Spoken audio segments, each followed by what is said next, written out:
अजय अजय नहीं 2 मिनट रुको, कोई गल नहीं। अजय पिच चलन दो, पिच चला दे pitch.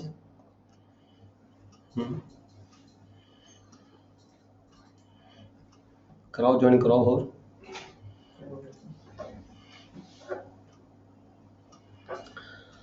Harinder good morning sir.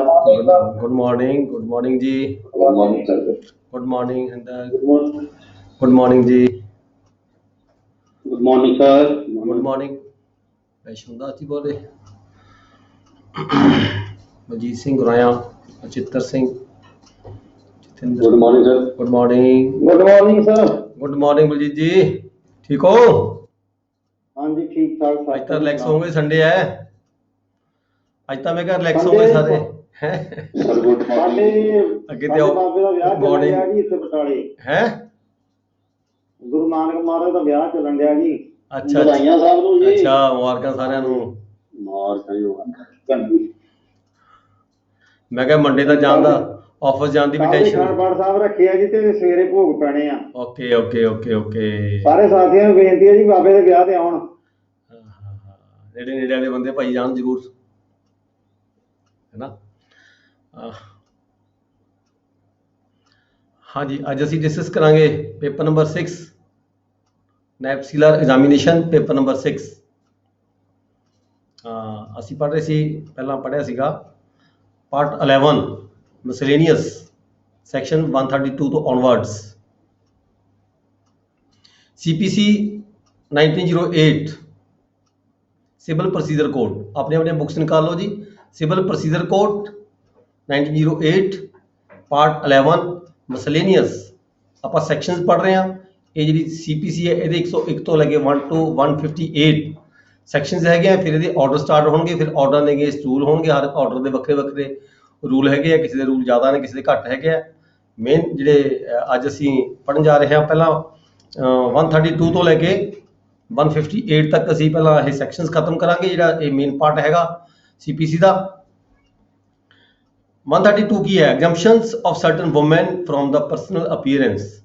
किसी भी कोड दे विच किस वुमेन नूं जिहड़ी हैगी है पर्सनल अपीयर होने की जरूरत नहीं होंदी। जिवें कि साडा कस्टम ते साडी यूसेज अलाउ करदे हैगीआं भी जिस वुमेन नूं आम पब्लिक दे विच आउण तों साडा कस्टम जिहड़ा हैगा ये अलाउ नहीं करदा हैगा। उन्हां केसां दे विच उन्हां वुमेन्स नूं जिहड़ा हैगा कंपैल नहीं किया जा सकदा to appear in public shall be exempt from the personal appearance in the court. जिहड़ियां वुमेन्स नूं पब्लिक दे विच आउण दे लई कंपैल नहीं किया जा सकदा, उन्हां वुमेन्स नूं भी इस एक्ट दे विच जिहड़ी हैगी है एग्जम्पशन दित्ती गई है लॉ ने भी वो कोर्ट दे विच आप अपीयर नहीं होणगीआं, उन्हां दे बिहाफ ते कोई होर बंदा अपीयर हो सकदा है। पर नाल ही इत्थे जिहड़ा सबसैक्शन 2 है 132 दा असीं पढ़ रहे हैं सैक्शन 132 सबसैक्शन 2 ये कहता हैगा भी जे किसी वुमेन के खिलाफ कोई क्रिमिनल कार्रवाई होवे, ठीक है। असीं पढ़ रहे हैं CPC हैगा सिविल केस की गल की गई है। सिविल केस दे विच उन्होंने आप अपीयर होने की जरूरत नहीं हैगी। पर दूजे पासे हैगा nothing here contained shall be deemed to exempt such women from the arrest in execution of civil process. जेकर किसी सिविल प्रोसैस दे विच उहदी अरेस्ट होनी होवे, सिविल प्रोसैस मतलब कोई डिग्री एग्जीक्यूट होनी होवे, उहदी अरेस्ट होनी होवे तां उसदी अरेस्ट नूं रोकिया नहीं जा सकदा। अरेस्ट नहीं रोकया जा सकता। पर्सनल अपील होने की गल जिथे की गई है उत्थे एग्जम्पशन दी गई है। पर जिथे कोई इदां की गल हैगी है कोई सिविल प्रोसैस दे विच जिथे किते असीं अरेस्ट कर सकते हैं किसी बंदे नूं दूसरे नूं जां जिहदे जेडी मतलब जेडी नूं अरेस्ट कर सकते हैं जां कोई कोर्ट दे विच पेश ना होया होवे कोर्ट दे ऑर्डर के बावजूद भी, ठीक है। अजिहे किसी केस बेशक इस नूं एग्जम्पशन हैगी है, पर जिथे भी किते अरेस्ट का जिहड़ा ऑर्डर जारी हुंदा हैगा किसी वुमेन के खिलाफ तां उत्थे जिहड़ा हैगा सबसैक्शन 1 का सहारा नहीं लिया जा सकता, उसकी अरेस्ट की जा सकती है। ठीक है जी। नैक्सट असीं पढ़ांगे सैक्शन 133 एग्जम्पशनस ऑफ अदर परसनस। होर किहड़े परसन हैगे ने जिन्हां नूं कोर्ट दे विच खुद अपील होने की लोड़ नहीं, उन्हां दे बिहाफ ते कोई उन्हां दा अथोराइज एजेंट जां उन्हां दा कोई एडवोकेट अपील हो सकता है। President of India, vice president of India, speaker of the house of the people, ministers of the union, जजेस of the supreme court, governors of the states and the administrator of duty. Union territory के जिहड़े administrator होंदे हैं, ठीक है जी, governor of the state, speakers of the state legislative assembly, किसी भी विधान सभा का कोई भी स्टेट का जो स्पीकर हैगा he is also exempted. Chairman of the state legislative council, ਜਿਹੜੇ state legislative ਜਿਹੜੀ councils ਬਣੀਆਂ ਹੁੰਦੀਆਂ ਨੇ ਉਹਨਾਂ ਦੇ ਜਿਹੜੇ chairman ਹੁੰਦੇ ਆ, ministers of the state, judges of the high court, and the persons to whom section 87B applies, ਉਹ ਵਿਅਕਤੀ ਜਿਨ੍ਹਾਂ ਨੂੰ section 87B ਅਪਲਾਈ ਕਰਦੀ ਹੈਗੀ ਆ, ਉਹ ਇਹ ਸਾਰੇ ਜਿਹੜੇ ਵਿਅਕਤੀ ਹੈਗੇ ਆ, ਇਹਨਾਂ ਨੂੰ exemption ਦਿੱਤੀ ਗਈ ਹੈ ਕੋਰਟ ਦੇ ਵਿੱਚ ਖੁਦ ਪੇਸ਼ ਹੋਣ ਤੋਂ।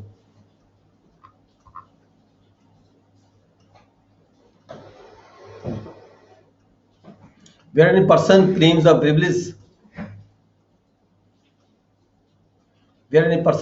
privilege of such exemption and it is consequently necessary to examine him by the commission।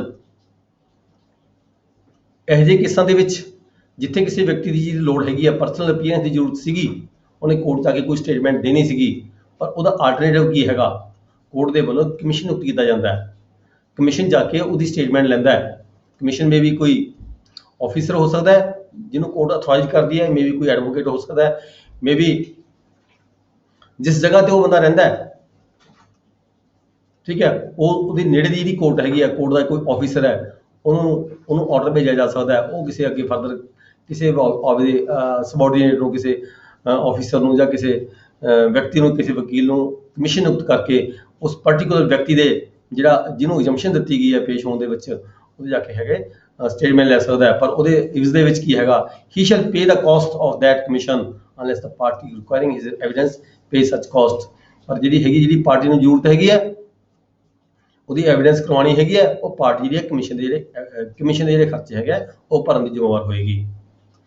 Next ਹੈ section 134 arrest other than in execution of degree. Degree the execution ਤੋਂ ਇਲਾਵਾ ਜਿੱਥੇ ਡਿਗਰੀ ਦੀ ਐਗਜ਼ੀਕਿਊਸ਼ਨ ਹੁੰਦੀ ਹੈ, ਬੰਦਾ ਪੈਸੇ ਨਹੀਂ ਦਿੰਦਾ ਹੈਗਾ, ਤਾਂ ਉੱਥੇ ਕੋਰਟ ਕੋਲੇ ਪਾਵਰ ਹੈਗੀ ਹੈ ਵੀ ਅਰੈਸਟ ਕੀਤਾ ਜਾ ਸਕਦਾ ਕਿਸੇ ਬੰਦੇ ਨੂੰ, ਠੀਕ ਹੈ। ਉਸ ਗੱਲ ਨੂੰ ਛੱਡ ਕੇ exemption from arrest under civil process, arrest other than in execution of a degree, the provisions of section 55, 57 and 59 shall apply so far as may be to all the persons arrested under this code। section 55 ਚ ਅਸੀਂ ਪੜਿਆ ਸੀਗਾ arrest and detention, section 57 ਚ ਵੀ ਪੜਿਆ ਸੀਗਾ ਜਿਹੜਾ provisions ਹੈਗੀਆਂ ਨੇ ਕਿਸੇ ਵਿਅਕਤੀ ਨੂੰ ਕਦੋਂ ਅਰੈਸਟ ਕੀਤਾ ਜਾ ਸਕਦਾ ਹੈ ਸਿਵਲ ਕੋਰਟ ਵੱਲੋਂ। 55 ਦੇ ਵਿੱਚ ਹੈਗਾ ਸੀਗਾ ਕਾਫੀ ਲੰਮਾ ਚੌੜਾ ਅਰੈਸਟ ਐਂਡ ਡਿਟੈਂਸ਼ਨ, ਠੀਕ ਹੈ।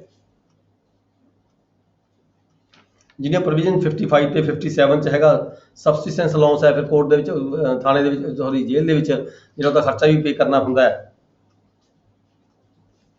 ਫਿਰ ਉਹਦੇ ਲੀਜ਼ਿੰਗ ਦੇ ਆਰਡਰ ਵੀ ਕਰਨੇ ਹੁੰਦੇ ਆ, ਉਹ ਸਮਾਂ ਦਿੱਤਾ ਸੀ ਕਿੰਨੇ ਸਮੇਂ ਤੱਕ ਕਿਸ ਵਿਅਕਤੀ ਨੂੰ ਰੱਖਿਆ ਜਾ ਸਕਦਾ ਹੈਗਾ। ਇਹ ਜਿਹੜੀਆਂ ਪ੍ਰੋਵੀਜ਼ਨ ਹੈਗੀਆਂ ਸੈਕਸ਼ਨ 55, 57 ਐਂਡ 59 ਦੀਆਂ ਉਹ ਅਪਲਾਈ ਹੋਣਗੀਆਂ ਜੇ ਕਿਸੇ ਵਿਅਕਤੀ ਨੂੰ ਸਿਵਲ ਪ੍ਰੋਸੈਸ 'ਚ ਅਰੈਸਟ ਕੀਤਾ ਜਾਂਦਾ ਹੈ। So far as may be to all the person arrested under this code. ਜੇ ਕਿਸੇ ਵਿਅਕਤੀ ਨੂੰ ਐਗਜ਼ੀਕਿਊਸ਼ਨ ਆਫ ਡਿਗਰੀ ਤੋਂ ਇਲਾਵਾ ਅਰੈਸਟ ਕੀਤਾ ਜਾਂਦਾ ਹੈ ਸਿਵਲ ਪ੍ਰੋਸੈਸ ਦੇ ਵਿੱਚ, ਤਾਂ ਜਿਹੜੇ ਸੈਕਸ਼ਨ 55, 57 ਤੇ 59 ਦੇ ਜਿਹੜਾ ਪ੍ਰੋਵੀਜ਼ਨ ਅਸੀਂ ਪਿੱਛੇ ਪੜ੍ਹ ਕੇ ਆਏ ਹਾਂ ਉਹੀ ਲਾਗੂ ਹੋਣਗੇ ਸਾਰਿਆਂ ਤੇ। ਨੈਕਸਟ ਹੈ section 135 exemption from arrest under civil process. ਦੇਖੋ ਸਿਵਲ ਪ੍ਰੋਸੈਸ ਅਸੀਂ CPC ਪੜ੍ਹ ਰਹੇ ਹਾਂ, CPC ਦੇ ਵਿੱਚ ਸਾਰੇ ਹੀ ਸਿਵਲ ਪ੍ਰੋਸੈਸ ਅਡਾਪਟ ਕੀਤੇ ਜਾਂਦੇ ਆ, ਨੋਟ ਅਸੀਂ IPC ਨਹੀਂ ਪੜ੍ਹ ਰਹੇ ਨਾ CRPC ਪੜ੍ਹ ਰਹੇ ਹਾਂ, ਠੀਕ ਹੈ, ਅਸੀਂ CPC ਪੜ੍ਹ ਰਹੇ ਹਾਂ। CPC ਦੇ ਵਿੱਚ ਅਸੀਂ ਉੱਪਰ ਪੜ੍ਹ ਕੇ ਹਟਿਆ ਵੀ ਕਦੋਂ ਕਿਸੇ ਵਿਅਕਤੀ ਨੂੰ 55 ਦੇ ਵਿੱਚ ਪੜ੍ਹ ਕੇ ਹਟਿਆ। 57 ਦੇ ਵਿੱਚ ਕੀ ਪ੍ਰੋਵੀਜ਼ਨ ਆਉਂਦੀ ਹੈ, ਜੇ ਕਿਸੇ ਨੂੰ ਅਰੈਸਟ ਕਰਦੇ ਤਾਂ ਜੇਲ੍ਹ 'ਚ ਭੇਜਣਾ ਹੈ ਤਾਂ ਕਿੰਨਾ ਪੈਸਾ ਜਮ੍ਹਾਂ ਕਰਵਾਉਣਾ ਪਏਗਾ, ਠੀਕ ਹੈ। 59 ਦੇ ਵਿੱਚ ਹੈਗਾ ਵੀ ਉਹਨੂੰ ਕਿੰਨੇ ਸਮੇਂ ਦੇ ਲਈ ਕਿੰਨੀ ਦੇਰ ਤੱਕ ਰੱਖਿਆ ਜਾ ਸਕਦਾ ਹੈਗਾ ਕਿਸੇ ਵਿਅਕਤੀ ਨੂੰ ਅਰੈਸਟ ਕਰਕੇ। ਇਹ ਜਿਹੜਾ 135 ਸੈਕਸ਼ਨ ਹੈਗਾ ਇਹ ਐਗਜ਼ੈਂਪਟ ਕਰਦਾ ਹੈ ਵੀ ਇਹਨਾਂ ਨੂੰ ਸਿਵਲ ਪ੍ਰੋਸੈਸ ਦੇ ਵਿੱਚ ਅਰੈਸਟ ਨਹੀਂ ਕੀਤਾ ਜਾ ਸਕਦਾ। ਕਿਹੜੇ ਪਾਰਟੀਕੂਲਰ ਪਰਸਨ ਹੈਗੇ ਆ ਜਿਨ੍ਹਾਂ ਨੂੰ ਸਿਵਲ ਪ੍ਰੋਸੈਸ ਦੇ ਵਿੱਚ ਅਸੀਂ ਅਰੈਸਟ ਨਹੀਂ ਕਰ ਸਕਦੇ। ਨੋ ਜੱਜ, ਕੋਈ ਵੀ ਜਿਹੜਾ ਜੱਜ ਹੈਗਾ, ਮੈਜਿਸਟ੍ਰੇਟ ਹੈਗਾ or other judicial officer shall be liable to arrest under civil process while going to presiding, ਜਦੋਂ ਉਹ ਆਪਦੀ ਕੋਰਟ ਲਗਾ ਰਿਹਾ ਹੋਵੇ, ਠੀਕ ਹੈ। ਕੋਈ ਜੱਜ, ਕੋਈ ਮੈਜਿਸਟ੍ਰੇਟ ਜਾਂ ਕੋਈ ਹੋਰ ਵਿਅਕਤੀ ਜਿਹੜਾ ਜੁਡੀਸ਼ੀਅਲ ਆਫੀਸਰ ਦੇ ਵਜੋਂ ਕੰਮ ਕਰ ਰਿਹਾ ਹੋਵੇ, ਠੀਕ ਹੈ, ਉਹਨੂੰ ਅਰੈਸਟ ਨਹੀਂ ਕੀਤਾ ਜਾ ਸਕਦਾ ਸਿਵਲ ਪ੍ਰੋਸੈਸ ਦੇ ਵਿੱਚ ਜਦੋਂ ਉਹ ਆਪਦੀ ਕੋਰਟ ਲਗਾ ਰਿਹਾ ਹੋਵੇ। Presiding while going to presiding in or returning from his court, ਜਾਂ ਜਦੋਂ ਪ੍ਰੈਜ਼ਾਈਡਿੰਗ ਕਰ ਰਿਹਾ ਹੈ ਕੋਰਟ ਨੂੰ ਜਾਂ ਕੋਰਟ ਤੋਂ ਪ੍ਰੈਜ਼ਾਈਡ ਕਰਕੇ ਵਾਪਸ ਆਪਦੇ ਘਰ ਜਾ ਰਿਹਾ ਹੈ ਤਾਂ ਉਸ ਨੂੰ ਸਿਵਲ ਪ੍ਰੋਸੈਸ ਦੇ ਵਿੱਚ ਅਰੈਸਟ ਨਹੀਂ ਕੀਤਾ ਜਾ ਸਕਦਾ। ਇਸੇ ਤਰੀਕੇ ਨਾਲ ਪੈਂਡਿੰਗ ਬਿਫੋਰ ਟ੍ਰਿਬਿਊਨਲ, ਕੋਈ ਟ੍ਰਿਬਿਊਨਲ ਹੈਗਾ ਜਿਹਦੇ ਕੋਲ ਕੋਈ ਕੇਸ ਪੈਂਡਿੰਗ ਹੈ, where any matter is pending before a tribunal having jurisdiction therein or having in good faith that it has such the parties there too ਜਿਹਦੀਆਂ ਪਾਰਟੀਆਂ their pleader Mukhtiar revenue agent recognized agent their witness ਜਿਹੜੇ ਵਿਅਕਤੀ ਕਿਸੇ tribunal ਦੇ ਅੱਗੇ ਪੇਸ਼ ਹੋਏ ਹੋਣ ਆਪਦੇ ਕੇਸ ਦੀ ਪੈਰਵਾਈ ਦੇ ਖਾਤਰ ਉਹ ਪਾਰਟੀਆਂ ਉਹਨਾਂ ਦੇ ਵਕੀਲ ਉਹਨਾਂ ਦੇ ਕੋਈ ਮੁਖਤਿਆਰ ਉਹਨਾਂ ਦੇ ਕੋਈ revenue agent recognised agent and their witnesses acting in obedience to a summon ਜਦੋਂ ਉਹਨਾਂ ਨੂੰ ਸਮਨ ਪ੍ਰਾਪਤ ਹੋਇਆ ਹੋਵੇ ਉਸ ਸਮਨ ਦੇ ਇਵਜ਼ ਵਜੋਂ ਉਹ ਕੋਰਟ ਦੇ ਵਿੱਚ ਟ੍ਰਿਬਿਊਨਲ ਦੇ ਅੱਗੇ ਪੇਸ਼ ਹੋਏ ਹੋਣ shell B exempt from the arrest under civil process ਤਾਂ ਉਹਨਾਂ ਨੂੰ ਕਿਸੇ ਸਿਵਲ ਪ੍ਰੋਸੈਸ ਦੇ ਵਿੱਚ ਅਰੈਸਟ ਨਹੀਂ ਕੀਤਾ ਜਾ ਸਕਦਾ ਉਹਨਾਂ ਵਿਅਕਤੀਆਂ ਨੂੰ ਅਦਰ ਦੈਨ ਦਾ ਪ੍ਰੋਸੈਸ ਇਸ਼ੂਡ ਬਾਈ ਸੱਚ ਟ੍ਰਿਬਿਊਨਲ ਜੇ ਤਾਂ ਟ੍ਰਿਬਿਊਨਲ ਨੇ ਹੀ ਕੋਈ ਪ੍ਰੋਸੈਸ ਜਾਰੀ ਕੀਤਾ ਗੱਲ ਵੱਖਰੀ ਹੈ for the contempt of court कोई कंटेम्प्ट ऑफ कोर्ट किया किसी व्यक्ति ने ठीक है ट्रिब्यूनल वालों कोई ऑर्डर जारी किया गया कंटेम्प्ट ऑफ कोर्ट के इवज ਦੇ ਵਿੱਚ ਫਿਰ ਤਾਂ ਅਰੈਸਟ ਕੀਤਾ ਜਾ ਸਕਦਾ ਹੈ ਪਰ ਅਦਰਵਾਈਜ਼ ਕਿਸੇ ਹੋਰ ਸਿਵਲ ਪ੍ਰੋਸੈਸ ਦੇ ਵਿੱਚ ਜਦੋਂ ਕੋਈ ਟ੍ਰਿਬਿਊਨਲ ਦੇ ਅੱਗੇ ਪਾਰਟੀਆਂ ਪੇਸ਼ ਹੁੰਦੀਆਂ ਨੇ ਜਾਂ ਪਾਰਟੀਆਂ ਖੁਦ ਪੇਸ਼ ਹੁੰਦੀਆਂ ਨੇ ਜਾਂ ਉਹਨਾਂ ਦਾ ਕੋਈ ਰਿਕੋਗਨਾਈਜ਼ ਏਜੰਟ ਪੇਸ਼ ਹੁੰਦਾ ਹੈ ਕੋਈ ਵਕੀਲ ਕੋਈ ਅਥੋਰਾਈਜ਼ਡ ਆਫੀਸਰ ਉਹਨਾਂ ਵੱਲੋਂ ਕੀਤਾ ਗਿਆ ਕੋਈ ਉਹਨਾਂ ਦਾ ਰੈਵਨਿਊ ਏਜੰਟ ਹੈਗਾ ਠੀਕ ਹੈ ਉਹਨਾਂ ਨੂੰ ਉਸ ਦੌਰਾਨ ਜਦੋਂ ਉਹ ਬਤੌਰ ਸਮਨ ਵਿਟਨੈਸ ਦੇ ਲਈ ਜਾਂ ਆਪਦੀ ਪੈਰਵਾਈ ਦੇ ਲਈ ਕੋਰਟ ਉੱਥੇ ਆਪਣਾ ਟ੍ਰਿਬਿਊਨਲ ਦੇ ਪੇਸ਼ ਹੋਏ ਹੋਣ ਤਾਂ ਉਹਨਾਂ ਨੂੰ ਅਰੈਸਟ ਨਹੀਂ ਕੀਤਾ ਜਾ ਸਕਦਾ for the purpose of such matter and while returning from such tribunal ਜਦੋਂ ਉਹ ਉੱਥੇ ਗਵਾਹੀ ਦੇਣ ਗਏ ਹੋਣ ਜਾਂ ਉਹ ਉਦੋਂ ਉੱਥੋਂ ਵਾਪਸ ਆ ਰਹੇ ਹੋਣ ਉਸ ਪੀਰੀਅਡ ਦੇ ਦੌਰਾਨ ਨਹੀਂ ਅਰੈਸਟ ਕੀਤਾ ਜਾ ਸਕਦਾ ਕਿਸੇ ਵੀ ਵਿਅਕਤੀ ਨੂੰ ਟ੍ਰਿਬਿਊਨਲ ਦੇ ਜਿਹੜਾ ਪੇਸ਼ ਹੋਇਆ ਹੋਵੇ ਫਿਰ ਹੈ nothing in subsection 2 shall enable a judgment debtor to claim exemption जो कोई जेडी हैगा ठीक है जिसकी अरेस्ट की जा सकती है under an order of the immediate execution कोई डिग्री एग्जीक्यूट करनी है किसी जजमेंट के डेप्टर के खिलाफ ठीक है किसी डिग्री होल्डर ने डिग्री ली हुई है तो वो जी हैगी है इस दे अगेंस्ट एग्जैम्पशन नहीं लै सकता जेडी ਨੂੰ ਅਰੈਸਟ ਕੀਤਾ ਜਾ ਸਕਦਾ ਹੈ ਕੋਰਟ ਦੇ ਆਰਡਰ ਰਾਹੀਂ ਸਿਵਲ ਪ੍ਰੋਸੈਸ ਦੇ ਵਿੱਚ ਜੋ ਪੈਸੇ ਨਹੀਂ ਦਿੰਦਾ ਆਪਣੀ ਡਿਗਰੀ ਨੂੰ ਸੈਟੀਸਫਾਈ ਨਹੀਂ ਕਰਦਾ Next is section 135A, exemption of members of legislative bodies from the arrest and detention under civil process. Civil process ਦੇ ਵਿੱਚ ਹੋਰ ਬਹੁਤ ਸਾਰੇ ਜਿਹੜੇ ਮੈਂਬਰ ਦੱਸੇ ਗਏ ਨੇ ਜਿਹਨਾਂ ਨੂੰ ਅਰੈਸਟ ਨਹੀਂ ਕੀਤਾ ਜਾ ਸਕਦਾ ਸਿਵਲ ਪ੍ਰੋਸੈਸ ਦੇ ਵਿੱਚ No person shall be liable to arrest or detention in the prison under civil process. ਕਿਹੜੇ member of the MP parliament ਦਾ ਕੋਈ ਮੈਂਬਰ ਹੋਵੇ ਠੀਕ ਹੈ MLA ਹੋਵੇ ਕਿਸੇ ਵੀ ਸਟੇਟ ਲੈਜਿਸਲੇਟਿਵ ਅਸੈਂਬਲੀ ਦਾ ਕਿਸੇ ਵੀ ਵਿਧਾਨ ਸਭਾ ਦਾ ਕੋਈ MLA ਹੋਵੇ ਜਾਂ ਫਿਰ ਯੂਟੀ ਦਾ ਕੋਈ MLA ਹੋਵੇ ਠੀਕ ਹੈ ਡੂਰਿੰਗ ਇਸ ਵੇਲੇ ਕਦੋਂ ਨਹੀਂ ਅਰੈਸਟ ਕੀਤਾ ਜਾ ਸਕਦਾ ਉਸ ਸਮੇਂ ਅਰੈਸਟ ਨਹੀਂ ਕੀਤਾ ਜਾ ਸਕਦਾ during the continuous of any meeting ਜਦੋਂ ਕੋਈ ਮੀਟਿੰਗ ਚੱਲ ਰਹੀ ਹੋਵੇ house the as the case ਮੇ ਵੀ ਜਦੋਂ ਵੀ ਕੋਈ ਵਿਧਾਨ ਸਭਾ ਦੀ ਜਾਂ ਕੋਈ ਲੈਜਿਸਲੇਟਿਵ ਕਾਉਂਸਲ ਦੀ ਕੋਈ ਮੀਟਿੰਗ ਚੱਲ ਰਹੀ ਹੋਵੇ ਜਾਂ ਕੋਈ ਵਿਧਾਨ ਸਭਾ ਦਾ ਸੈਸ਼ਨ ਚੱਲ ਰਿਹਾ ਹੋਵੇ ਠੀਕ ਹੈ ਉਸ ਮੀਟਿੰਗ ਦੇ ਦੌਰਾਨ ਉਸ ਨੂੰ ਅਰੈਸਟ ਨਹੀਂ ਕੀਤਾ ਜਾ ਸਕਦਾ ਉਹ ਮੀਟਿੰਗ 'ਚ ਬੈਠਾ ਤੇ ਉੱਥੇ ਉਹਨੂੰ ਅਰੈਸਟ ਕਰ ਲਿਆ ਵੀ ਨਹੀਂ ਆ ਤੁਹਾਡੇ ਵਾਰੰਟ ਨੇ ਮੇਰੇ ਕੋਲੇ ਠੀਕ ਹੈ ਉਸ ਦੌਰਾਨ ਅਰੈਸਟ ਨਹੀਂ ਕੀਤਾ ਜਾ ਸਕਦਾ ਕਿਸੇ ਮੀਟਿੰਗ ਦੌਰਾਨ MLA ਨੂੰ MP ਨੂੰ ਜੋ ਕਿਸੇ ਵਿਧਾਨ ਸਭਾ ਦਾ ਮੈਂਬਰ ਹੋਵੇ ਚਾਹੇ ਉਹ ਕਿਸੇ ਯੂਟੀ ਦਾ ਹੋਵੇ ਦੂਸਰੇ ਨੰਬਰ ਤੇ ਵਿਧਾਨ ਸਭਾ ਦੇ ਅਗੇਂਸਟ ਕੁਝ ਕਮੇਟੀਆਂ ਬਣੀਆਂ ਹੋਈਆਂ ਹੁੰਦੀਆਂ ਨੇ ਕਿਸੇ ਪਾਰਟਿਕੂਲਰ ਵਿਸ਼ੇ ਦੇ ਸੰਬੰਧ ਵਿੱਚ ਠੀਕ ਹੈ ਵੱਖਰੀਆਂ ਕਮੇਟੀਆਂ ਬਣੀਆਂ ਹੁੰਦੀਆਂ ਨੇ ਵਿਧਾਨ ਸਭਾ ਵੱਲੋਂ ਜਾਂ ਪਾਰਲੀਮੈਂਟ ਵੱਲੋਂ ਕੁਝ ਕਮੇਟੀਆਂ ਬਣਾਈਆਂ ਹੁੰਦੀਆਂ ਨੇ ਕਿਸੇ ਪਾਰਟਿਕੂਲਰ ਸਬਜੈਕਟ ਨੂੰ ਲੈ ਕੇ ਉਹਦੇ ਉੱਪਰ ਡਿਸੀਜਨ ਦੇਣਾ ਹੁੰਦਾ ਉਹਨੇ ਕਾਮਨ ਆਪਦਾ ਕੰਸੈਂਸਸ ਹੁੰਦੀ ਹੈ if he is member of any committee ਜੇ ਕੋਈ ਵਿਅਕਤੀ ਜਿਹੜਾ ਹੈਗਾ ਚਾਹੇ ਉਹ MP ਹੈ ਚਾਹੇ ਉਹ MLA ਜਾਂ ਕੋਈ ਹੋਰ ਵਿਅਕਤੀ ਹੈ ਇਧਰ ਹਾਊਸ ਆਫ ਦਾ ਪਾਰਲੀਮੈਂਟ ਕਿਸੇ ਵੀ ਪਾਰਲੀਮੈਂਟ ਦੇ ਹਾਊਸ ਦਾ ਜਿਹੜਾ ਮੈਂਬਰ ਹੈ ਉਹ ਲੋਕ ਸਭਾ ਜਾਂ ਰਾਜ ਸਭਾ ਦਾ ਠੀਕ ਹੈ the legislative assembly of the state or union territory ਜਾਂ ਯੂਟੀ ਦਾ ਜਾਂ ਫਿਰ ਕਿਸੇ ਸਟੇਟ ਦਾ ਕੋਈ MLA ਹੈ ਜਾਂ ਫਿਰ ਕਿਸੇ ਕੌਂਸਲ ਦਾ ਸਟੇਟ ਕੌਂਸਲ ਉਹਦਾ ਕੋਈ MLA ਹੈ ਮੈਂਬਰ ਹੈ ਸੌਰੀ ਮੈਂਬਰਾਂ ਦੀ ਗੱਲ ਕਰ ਰਹੇ ਹਾਂ ਕਲੌਜ਼ B ਦੇ ਵਿੱਚ section 135 subsection 1 clause B sub clause 1 2 3 ਤੁਸੀਂ ਪੇਪਰ ਦੇ ਜਦੋਂ ਕੁਐਸਚਨ ਆਨਸਰ ਅਟੈਂਪਟ ਕਰਨਾ ਹੈ ਤੁਸੀਂ ਲਿਖਣਾ ਹੈ ਇਸ ਨੂੰ section 135A subsection 1 clause B sub clause 1 2 3 ਇਸ ਤਰੀਕੇ ਅਟੈਂਡ ਕਰਨਾ ਜੀ ਕੁਐਸਚਨ ਨੂੰ ਲਿਖਣ ਤੋਂ ਪਹਿਲਾਂ ਇਹ ਸਾਰਾ ਕੁਝ ਲਿਖਣਾ ਉੱਪਰ ਜੇ ਅਸੀਂ ਬੰਦੇ ਨਾਲ ਰਿਲੇਟਡ ਹੈ ਦੁਬਾਰਾ ਦੱਸਿਓ, ਦੁਬਾਰਾ ਬੋਲਿਓ ਸਰ। ਹਾਂ, ਜਦੋਂ ਅਸੀਂ ਕੋਈ ਕਿਸੇ ਕੁਐਸਚਨ ਦਾ ਆਨਸਰ ਦੇਣਾ ਹੈ, ਮੰਨ ਲਓ ਜਿਹੜਾ ਤੁਹਾਡਾ ਕੁਐਸਚਨ ਹੈਗਾ ਮੰਨ ਲਓ ਜਿਹੜਾ ਤੁਹਾਡਾ ਕੁਐਸਚਨ ਹੈ ਸੈਕਸ਼ਨ ਕਲੌਜ਼ ਬੀ ਦੇ ਕਿਸੇ ਪਾਰਟ ਨਾਲ ਸੰਬੰਧਿਤ ਹੈ। ਕਲੌਜ਼ ਬੀ ਦੇ ਮੰਨ ਲਓ ਤੁਹਾਡਾ ਜਿਹੜਾ ਕੁਐਸਚਨ ਹੈਗਾ ਆਨਸਰ ਹੈਗਾ ਕਲੌਜ਼ ਬੀ ਦੇ ਪਾਰਟ 1 ਦੇ ਨਾਲ ਸੰਬੰਧਿਤ ਹੈ, ਤਾਂ ਤੁਸੀਂ ਕੁਐਸਚਨ ਨੰਬਰ ਪਾ ਕੇ ਜਿਹੜਾ ਆਨਸਰ ਲਿਖੋਗੇ ਤਾਂ ਉੱਥੇ ਲਿਖਣਾ section 35A sub section 1 clause B sub clause 1 ਇੱਦਾਂ ਲਿਖਣਾ ਹੈ, ਫਿਰ ਅੱਗੇ ਆਨਸਰ ਸ਼ੁਰੂ ਕਰਨਾ ਹੈਗਾ। ਆਪਾਂ ਮੈਂਬਰਾਂ ਦੀ ਗੱਲ ਕਰ ਰਹੇ ਸੀ ਵੀ ਜਿਹੜੇ ਕਮੇਟੀਆਂ ਦੇ ਮੈਂਬਰ ਹੁੰਦੇ ਆ, ਉੱਥੇ ਕਿਸੇ ਵੀ ਹਾਊਸ ਦੀ ਕਮੇਟੀ ਬਣੀ ਹੋਈ ਹੋਵੇ ਪਾਰਲੀਮੈਂਟ ਦੇ ਵਿੱਚ, ਜਾਂ ਫਿਰ ਕਿਸੇ ਸਟੇਟ ਕੌਂਸਲ ਦੀ ਜਾਂ ਸਟੇਟ ਲੈਜਿਸਲੇਟਿਵ ਅਸੈਂਬਲੀ ਦੀ ਜਾਂ ਫਿਰ ਯੂਟੀ ਦੀ, ਠੀਕ ਹੈ, ਕੋਈ ਵੀ ਮੈਂਬਰ ਜਿਹੜਾ ਇਦਾਂ ਦਾ ਹੈਗਾ ਤਾਂ ਉਹ ਜਦੋਂ ਕਿਸੇ during the continuous of meeting ਕੋਈ ਮੀਟਿੰਗ ਕਰ ਰਹੇ ਹੋਣ ਤਾਂ ਮੀਟਿੰਗ ਦੇ ਦੌਰਾਨ ਉਸ ਨੂੰ ਅਰੈਸਟ ਨਹੀਂ ਕੀਤਾ ਜਾ ਸਕਦਾ। ਸਿਵਲ ਪ੍ਰੋਸੈਸ ਦੀ ਗੱਲ ਕਰ ਰਹੇ ਆਪਾਂ। ਫਿਰ ਇਹਦੇ ਨਾਲ ਹੀ ਹੈਗਾ clause C, if he is a member of either house of the parliament, ਜੇਕਰ ਉਹ ਕਿਸੇ ਹਾਊਸ ਦੇ ਕਿਸੇ ਪਾਰਲੀਮੈਂਟ ਦੇ ਕਿਸੇ ਵੀ ਹਾਊਸ ਦਾ ਮੈਂਬਰ ਹੈ, ਲੋਕ ਸਭਾ ਦਾ ਚਾਹੇ ਰਾਜ ਸਭਾ ਦਾ ਹੈਗਾ, ਜਾਂ ਫਿਰ legislative assembly or legislative council of the state having both such houses, ਕਿਸੇ ਸਟੇਟ ਦੀ ਕੌਂਸਲ ਦਾ ਮੈਂਬਰ ਹੈ ਜਾਂ ਵਿਧਾਨ ਸਭਾ ਦਾ ਜਾਂ ਕੌਂਸਲ ਦਾ ਮੈਂਬਰ ਹੈਗਾ, during the continuous of joint sitting, ਕੋਈ ਜੁਆਇੰਟ ਸਿਟਿੰਗ ਹੋ ਰਹੀ ਹੈ, ठीक है, कोई जॉइंट सिटिंग हो रही है, कोई मीटिंग हो रही है, कोई कॉन्फ्रेंस हो रही है, कोई जॉइंट कमेटी की कोई मीटिंग हो रही है, उस दौरान ठीक है उस व्यक्ति को अरेस्ट नहीं किया जा सकता। And during the 40 days before and after such meeting, जो मीटिंग होनी है, मीटिंग की डेट फिक्स हुई भी है, ठीक है, उन्हें मीटिंग की डेट से मीटिंग तो पहला तैयारी करनी होंगी है मीटिंग के लिए, उस तो बाद इनफोर्स करना होंगे, कुछ फैसले लेने होंगे हैं मीटिंग तो बाद, इस करके 14 दिन पहला ते 14 दिन बाद भी उस अरेस्ट नहीं किया जा सकता। अगे सबसेक्शन 2 हैगा, a person released from the detention under subsection 1,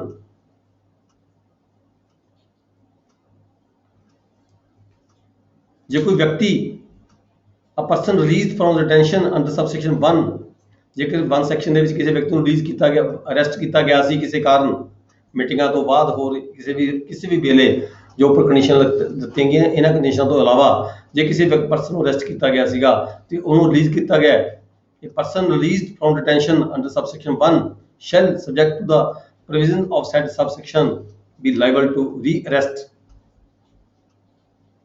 and to further detention to which he would have been liable he had not been released under the provisions of section 1।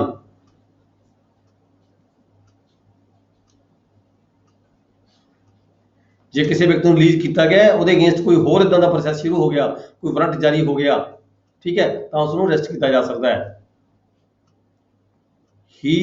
if he had not been released, ਇਹੀ ਸਮਝਿਆ ਜਾਵੇਗਾ ਵੀ ਇਹਨੂੰ release ਨਹੀਂ ਕੀਤਾ ਗਿਆ, ਉਹਨੂੰ release ਤੋਂ ਕਰਨ ਤੋਂ ਪਹਿਲਾਂ ਹੀ ਅਰੈਸਟ ਕਰ ਲਿਆ ਜਾਵੇਗਾ। ਉੱਥੇ ਉੱਪਰਲੇ ਕੋਈ ਵਿਅਕਤੀ ਜਿਹੜੇ ਹੈਗੇ ਨੇ MLA MP ਜੋ ਵੀ ਆਪਾਂ ਗੱਲ ਕੀਤੀ ਉੱਪਰਲੇ ਵਿਅਕਤੀਆਂ ਦੀ, ਜੇ ਕਿਸੇ ਨੂੰ ਕਿਸੇ ਕਾਰਨ ਅਰੈਸਟ ਕੀਤਾ ਗਿਆ ਪਹਿਲਾਂ ਤੇ ਉਹਨੂੰ ਰਿਲੀਜ਼ ਕੀਤਾ ਜਾਣਾ ਹੈ, ਮੰਨ ਲਓ ਉਹਦੇ ਅਗੇਂਸਟ ਦੁਬਾਰਾ ਫਿਰ ਵਾਰੰਟ ਜਾਰੀ ਹੋ ਗਿਆ, ਫਿਰ ਉਹਦੀ ਅਰੈਸਟ ਕੀਤੀ ਜਾਣੀ ਹੈ, ਤਾਂ ਉਹਨੂੰ ਇਹ ਸਮਝਿਆ ਜਾਵੇਗਾ ਇਹਨੂੰ ਰਿਲੀਜ਼ ਨਹੀਂ ਕੀਤਾ ਗਿਆ, ਉਹਨੂੰ ਨਾਲ ਦੀ ਨਾਲ ਉਸੇ ਜਗ੍ਹਾ ਤੇ ਦੁਬਾਰਾ ਅਰੈਸਟ ਕੀਤਾ ਜਾ ਸਕਦਾ ਹੈ। ਨੈਕਸਟ ਹੈ section 136, procedure where person to be arrested or property to be attached is outside district। ਜਦੋਂ ਕਿਸੇ ਵਿਅਕਤੀ ਨੂੰ ਅਰੈਸਟ ਕਰਨਾ ਹੋਵੇ ਜਾਂ ਕਿਸੇ ਦੀ ਪ੍ਰਾਪਰਟੀ ਨੂੰ ਅਟੈਚ ਕਰਨਾ ਹੋਵੇ, ਜਿਸ ਕੋਰਟ ਨੇ ਅਰੈਸਟ ਕਰਨਾ ਹੈ, ਆਪਾਂ ਸਿਵਲ ਪ੍ਰੋਸੈਸ ਦੀ ਗੱਲ ਕਰ ਰਹੇ ਹਾਂ, ਜਿਸ ਕੋਰਟ ਨੇ ਅਰੈਸਟ ਕਰਨਾ ਕਿਸੇ ਵਿਅਕਤੀ ਨੂੰ ਜਾਂ ਕਿਸੇ ਦੀ ਪ੍ਰਾਪਰਟੀ ਅਟੈਚ ਕਰਨੀ ਹੈ, ਉਹ ਉਹਦੇ ਡਿਸਟ੍ਰਿਕਟ ਤੋਂ ਬਾਹਰ ਹੈਗੀ ਹੈ, ਜਿਸ ਡਿਸਟ੍ਰਿਕਟ ਦੇ ਵਿੱਚ ਕੋਰਟ ਐਸਟੈਬਲਿਸ਼ ਹੋਈ ਵੀ ਹੈ, ਉਸ ਡਿਸਟ੍ਰਿਕਟ ਤੋਂ ਬਾਹਰ ਹੀ ਬੰਦਾ ਰਹਿੰਦਾ ਹੈ, ਉਸ ਡਿਸਟ੍ਰਿਕਟ ਤੋਂ ਬਾਹਰ ਹੀ ਕੋਈ ਪ੍ਰਾਪਰਟੀ ਹੈਗੀ ਹੈ, ਤਾਂ ਕੀ ਪ੍ਰੋਸੈਸ ਹੈਗਾ। ਜਦੋਂ ਕੋਈ ਵਿਅਕਤੀ ਅਰੈਸਟ ਅਸੀਂ ਕਦੋਂ ਕਰਦੇ ਹਾਂ, ਡਿਟੈਂਸ਼ਨ ਅਸੀਂ ਕਦੋਂ ਕਰਦੇ ਹਾਂ, ਪ੍ਰਾਪਰਟੀ ਅਟੈਚ ਕਦੋਂ ਕਰਦੇ ਹਾਂ, ਜਦੋਂ ਕੋਈ ਡਿਕਰੀ ਹੋਲਡਰ ਜਾ ਕੇ ਅਰਜੀ ਦਿੰਦਾ ਹੈ ਵੀ ਫਲਾਣਾ ਵਿਅਕਤੀ ਉੱਥੇ ਰਹਿੰਦਾ ਹੈ, ਉਹਨੇ ਆ ਮੇਰੀ ਪੈਸੇ ਆ ਡਿਗਰੀ ਸੈਟੀਸਫਾਈ ਨਹੀਂ ਹੋਈ, ਜਾਂ ਤਾਂ ਉਹਨੂੰ ਅਰੈਸਟ ਕੀਤਾ ਜਾਵੇ, ਕਿਤੇ ਉਹ ਦੌੜ ਨਾ ਜਾਵੇ, ਜਾਂ ਫਿਰ ਉਹਦੀ ਪ੍ਰਾਪਰਟੀ ਅਟੈਚ ਕੀਤੀ ਜਾਵੇ। ਜਦੋਂ ਇੱਦਾਂ ਦੀ ਕੋਈ ਵਿਅਕਤੀ ਜਿਹੜਾ ਡਿਕਰੀ ਹੋਲਡਰ ਹੈਗਾ ਜਾਂ ਕਿ ਕੋਰਟ ਦੇ ਵਿੱਚ ਐਪਲੀਕੇਸ਼ਨ ਦਿੰਦਾ ਹੈ, ਐਨੀ person shell B arrested, arrest ਕਰਨ ਦੇ ਲਈ ਜਾਂ ਕਿਸੇ ਪ੍ਰਾਪਰਟੀ ਨੂੰ ਅਟੈਚ ਕਰਨ ਦੀ ਖਾਤਰ, not related to execution of a decree, decree ਦੀ ਗੱਲ ਨਹੀਂ ਕਰ ਰਿਹਾ ਇੱਥੇ, decree ਤੋਂ ਇਲਾਵਾ ਦੀ ਗੱਲ ਕਰ ਰਿਹਾ ਹੈਗਾ। and such person resides or such property situate outside the local limits of the jurisdiction of the court to which the application is made। ਜਿਹੜੀ ਕੋਰਟ ਦੀ ਅਰਜ਼ੀ ਦਿੱਤੀ ਗਈ ਹੈ ਉਸ ਕੋਰਟ ਦੀ ਜੁਰਿਸਡਿਕਸ਼ਨ ਤੋਂ ਬਾਹਰ ਪ੍ਰਾਪਰਟੀ ਹੋਵੇ, ਬਾਹਰੀ ਬੰਦਾ ਹੋਵੇ, ਜਿਵੇਂ ਮੈਂ ਗੱਲ ਕਰਕੇ ਹਟਿਆ ਕਿਸੇ ਹੋਰ ਜ਼ਿਲ੍ਹੇ ਵਿੱਚ ਹੋਵੇ, ਤਾਂ court may in its discretion issue a warrant of arrest. ਜਿਹੜੀ ਕੋਰਟ ਹੈਗੀ ਹੈ, ਜਿਸ ਕੋਰਟ ਨੂੰ ਅਰਜ਼ੀ ਦਿੱਤੀ ਗਈ ਹੈ ਉਹ ਕੋਰਟ ਵਾਰੰਟ ਜਾਰੀ ਕਰੇਗੀ।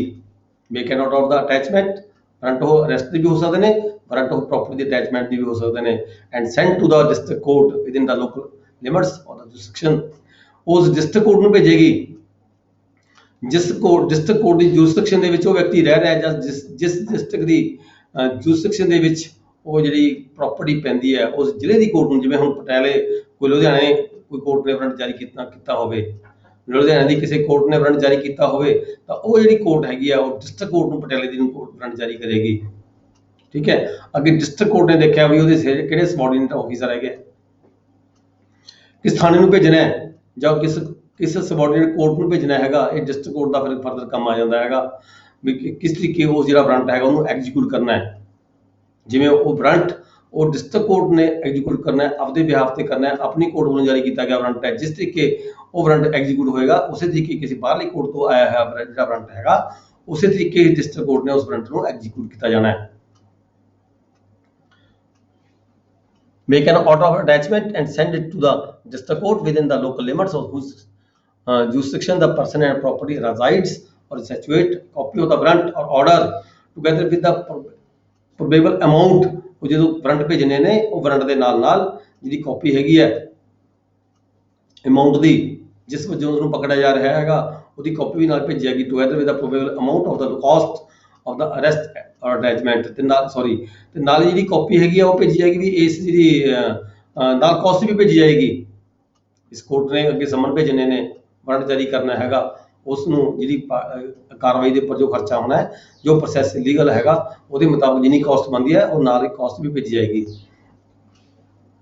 ਫਿਰ ਕੀ ਹੋਏਗਾ ਉਸ ਤੋਂ ਬਾਅਦ ਸਬਸੈਕਸ਼ਨ 2 ਕੀ ਕਹਿੰਦਾ, ਜਦੋਂ ਡਿਸਟ੍ਰਿਕਟ ਕੋਰਟ ਕੋਲੇ ਇਦਾਂ ਦਾ ਕੋਈ ਵਾਰੰਟ ਆ ਗਿਆ, ਜਿਵੇਂ ਮੈਂ ਪਹਿਲਾਂ ਹੀ ਦੱਸ ਚੁੱਕਿਆ, ਜਦੋਂ ਡਿਸਟ੍ਰਿਕਟ ਕੋਰਟ ਕੋਲੇ ਇਦਾਂ ਦਾ ਕੋਈ ਵਾਰੰਟ ਆ ਗਿਆ ਕਿਸੇ ਪਰਸਨ ਨੂੰ ਅਰੈਸਟ ਕਰਨ ਦੇ ਸੰਬੰਧ ਵਿੱਚ ਜਾਂ ਕਿਸੇ ਦੀ ਪ੍ਰਾਪਰਟੀ ਅਟੈਚ ਕਰਨ ਦੇ ਸੰਬੰਧ ਵਿੱਚ, ਤਾਂ ਉਹ ਆਪਣੀ ਜਿਹੜੀ ਸਬਆਰਡੀਨੇਟ ਕੋਰਟ ਹੈਗੀ ਹੈ ਜਾਂ ਸਬਆਰਡੀਨੇਟ ਉਹਦੇ ਆਫੀਸਰ ਹੈਗੇ ਆ ਉੱਥੇ ਭੇਜਿਆ ਜਾਵੇਗਾ। And shell inform the court, ਤੇ ਉਸ ਕੋਰਟ ਨੂੰ ਜਿਸ ਕੋਰਟ ਤੋਂ ਉਹ ਆਇਆ ਹੈਗਾ ਉਹਨੂੰ ਇਨਫੋਰਮੇਸ਼ਨ ਦਿੱਤੀ ਜਾਵੇਗੀ ਵਿਚ ਇਸ਼ੂ ਦਾ ਮੇਟ ਵਾਰੰਟ ਔਰ ਆਰਡਰ ਅਰੈਸਟਮੈਂਟ ਔਰ ਅਟੈਚਮੈਂਟ।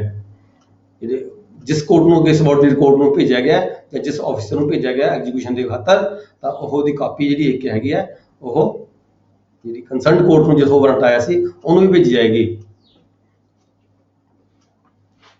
ਫਿਰ ਜਦੋਂ ਵਾਰੰਟ ਐਗਜ਼ੀਕਿਊਟ ਹੋ ਗਿਆ ਜਿਸ ਕੋਰਟ ਨੂੰ ਭੇਜਿਆ ਗਿਆ ਸੀ ਫਰਦਰ ਡਿਸਟ੍ਰਿਕਟ ਕੋਰਟ ਵੱਲੋਂ, the court making an arrest subsection 3, the court making an arrest under the court making an arrest under subsection shall send the person arrested to the court by which the warrant of arrest was issued। ਜੇ ਬੰਦੇ ਨੂੰ arrest ਕਰ ਲਿਆ ਤਾਂ arrest ਕਰਨ ਤੋਂ ਬਾਅਦ ਜਿਸ ਕੋਰਟ ਵੱਲੋਂ ਵਾਰੰਟ ਆਇਆ ਸੀ ਉਸ ਕੋਰਟ ਦੇ ਵਿੱਚ ਪੇਸ਼ ਕੀਤਾ ਜਾਵੇਗਾ। unless the he shows cause, ਜੇਕਰ ਉਹ ਕੋਈ ਵਿਅਕਤੀ ਬੰਦਾ ਜਿਹੜਾ ਕੋਈ ਆਪਦੀ ਸਿਕਿਉਰਿਟੀ ਫਿਨਿਸ਼ ਕਰ ਦਿੰਦਾ ਹੈ ਜਾਂ ਜਿਵੇਂ ਕਿ ਜਿਹੜੀ ਅਮਾਉਂਟ ਭੇਜੀ ਸੀਗੀ ਉਹ ਅਮਾਉਂਟ ਪੇ ਕਰ ਦਿੰਦਾ ਹੈ ਤਦ ਉਸ ਨੂੰ ਰਿਲੀਜ਼ ਕਰ ਦਿੱਤਾ ਜਾਵੇਗਾ ਇਸੇ ਕੋਰਟ ਵੱਲੋਂ, ਜਿਹੜੀ ਕੋਰਟ ਨੇ ਐਗਜ਼ੀਕਿਊਸ਼ਨ ਕਰਨੀ ਹੈ। ਜੇ ਕੋਈ ਡਿਗਰੀ ਸੈਟੀਸਫਾਈ ਕਰਾਉਂਦਾ ਹੈ ਅਗਲਾ ਕਹਿੰਦਾ ਪੈਸੇ ਲਓ ਜਿਸ ਵਾਸਤੇ ਮੈਨੂੰ ਪਕੜ ਰਹੇ ਹੋ, ਆ ਫੜੋ ਪੈਸੇ ਪੇਮੈਂਟ ਚੱਕੋ, ਠੀਕ ਹੈ, then he can be released.